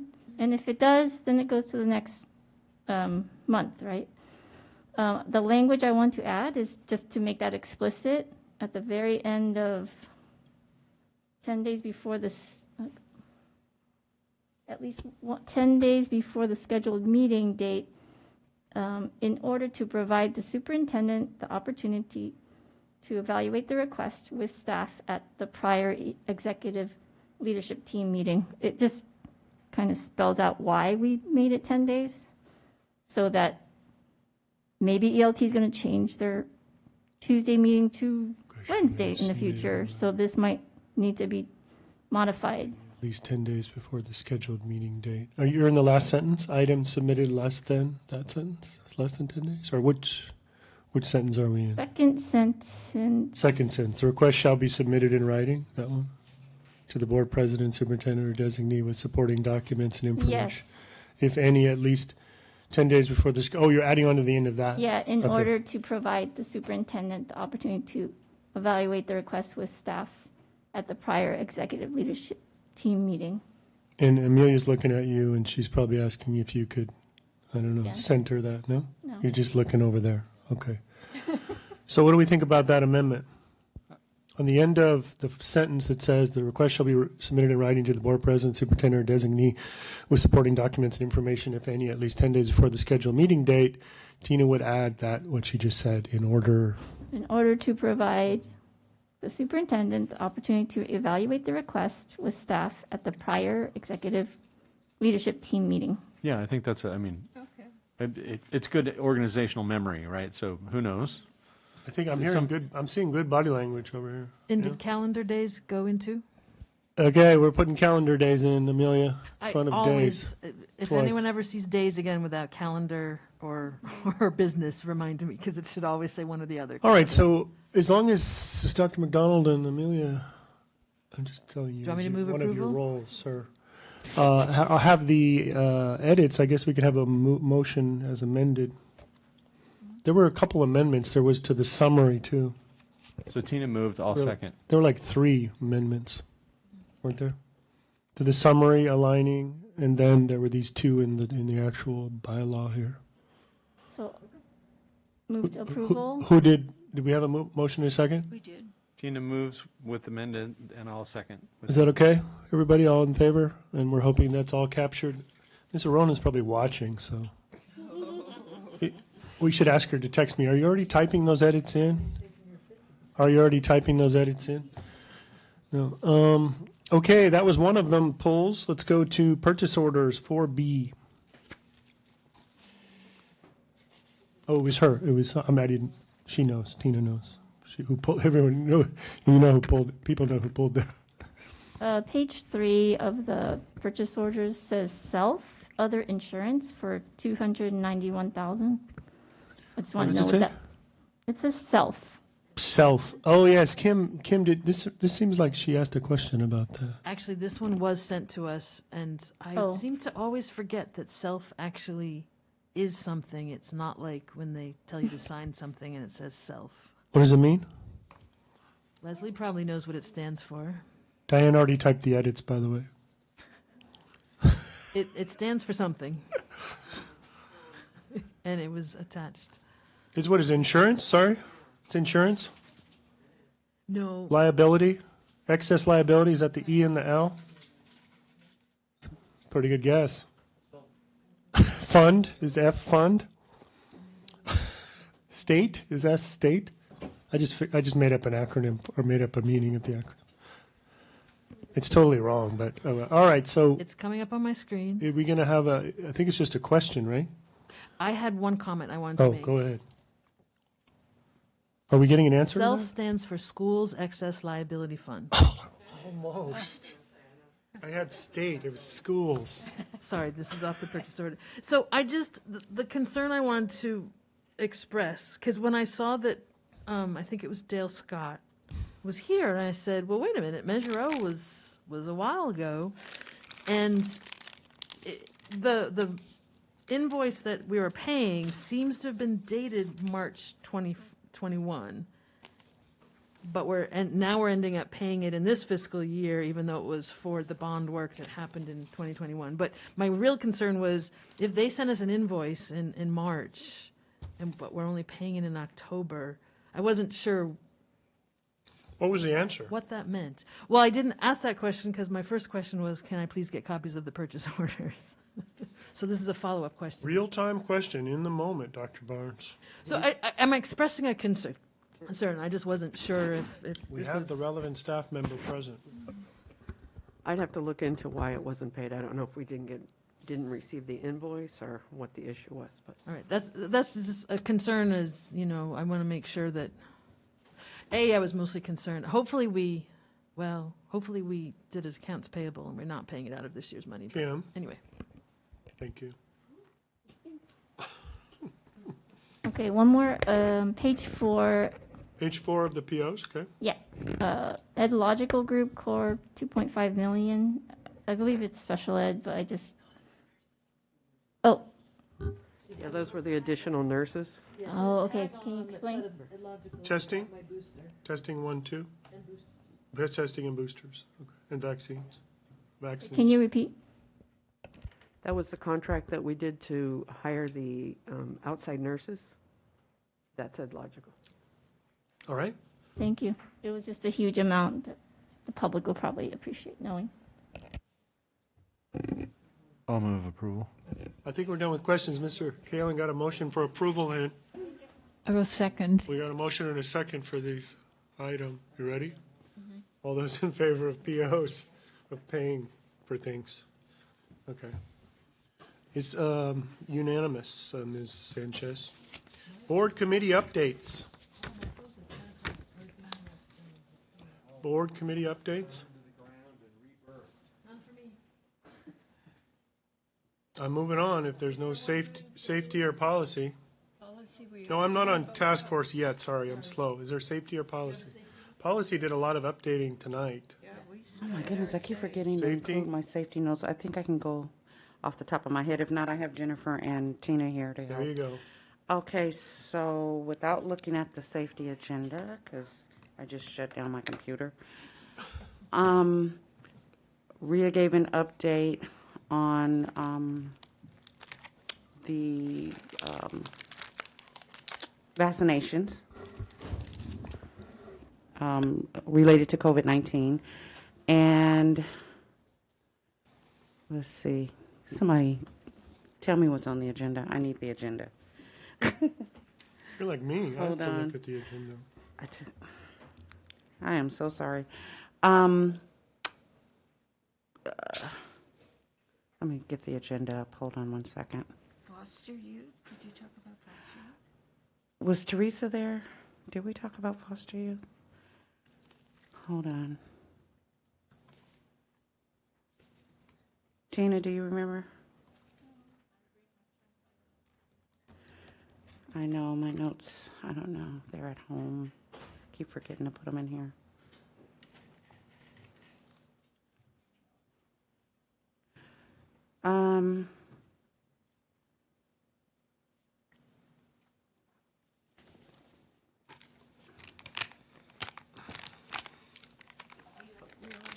Okay, so, yeah. So we approved the committee charter, the safety committee charter. We reviewed and approved that. Um, Somebody wants to get out of here. and you know what? I don't see the agenda. I promise next meeting I'm going to have it. Okay. Okay. We approved a resolution confirming the virtual meeting, that we were going to continue to meet virtually. And then, yeah, Rhea gave the health and safety update for COVID-19. I don't think there was anything reported that hasn't been reported to the board already. Teresa was there. She did report on the Foster Youth Council, but my notes are on my agenda that's at home. I apologize. And my memory is not serving me well right now. Jennifer, do you remember anything about her report?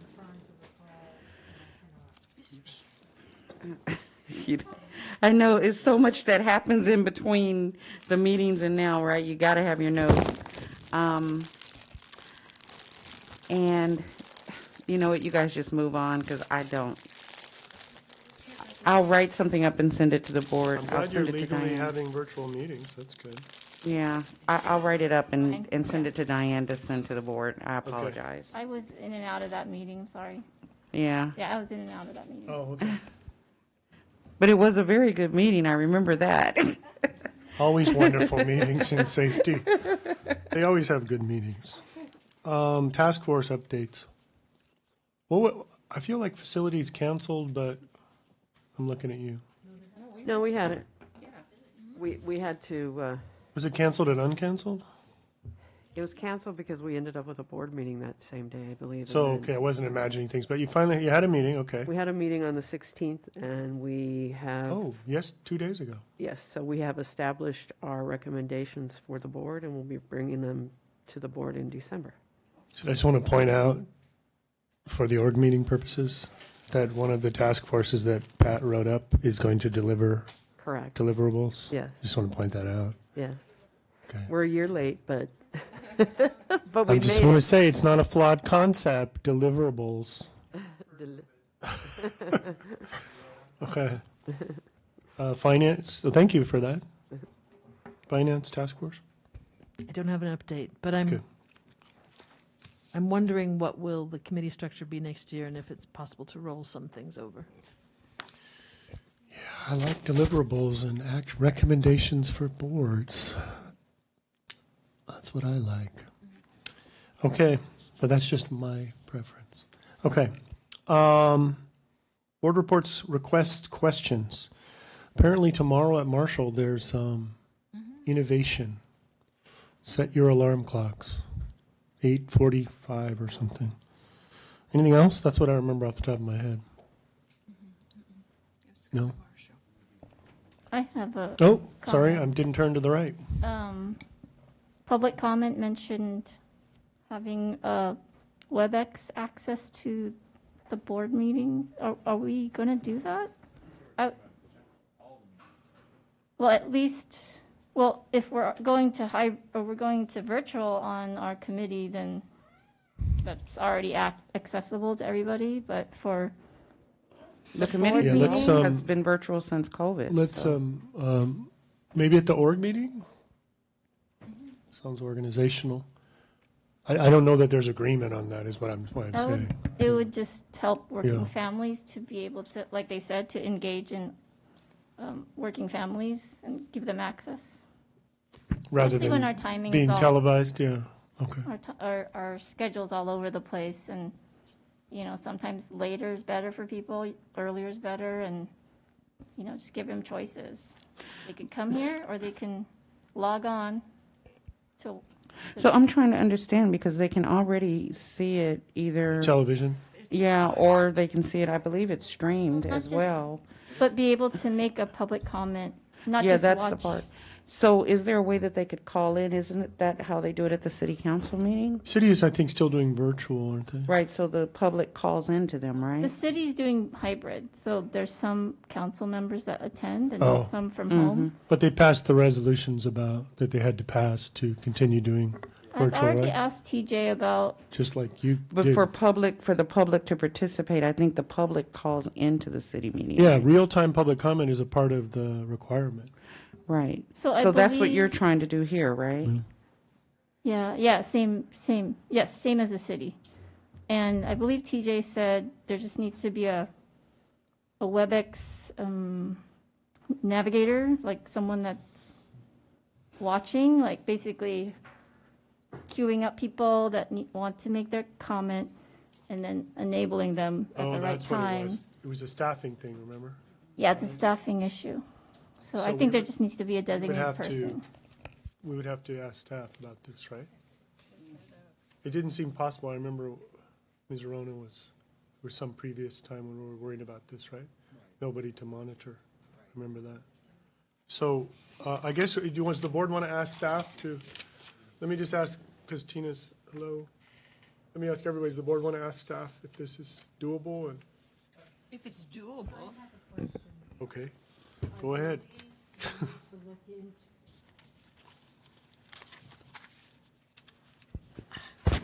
Diane did look into this, and I think we need to look further into it, because if some equipment doesn't work, the meeting has to shut down. There's something about if something goes wrong. Okay. And what happens to the meeting. So that needs to be Well, then- confirmed. So doable applies, doable, Yeah. okay. Pat?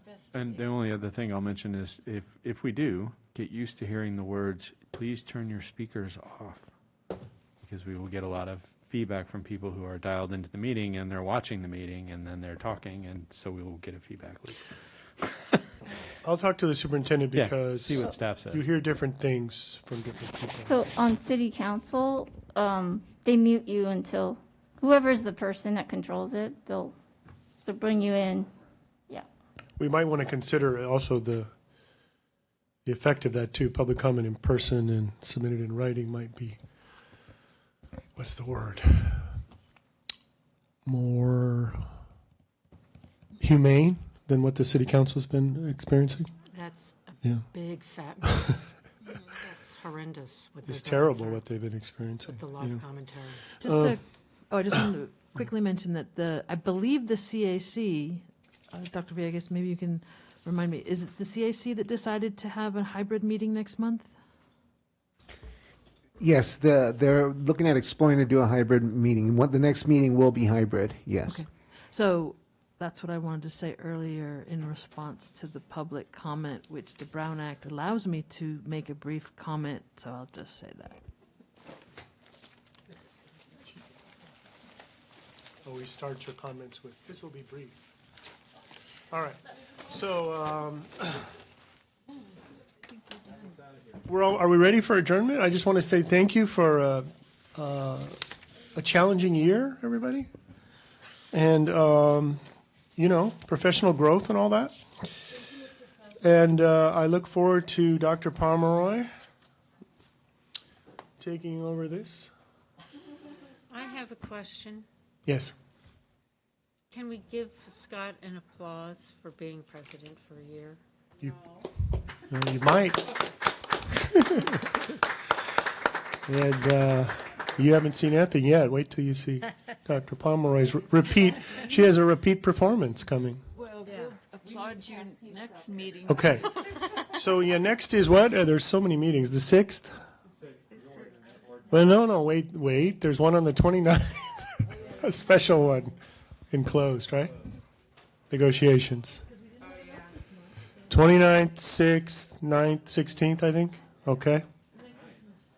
All right, we are adjourned.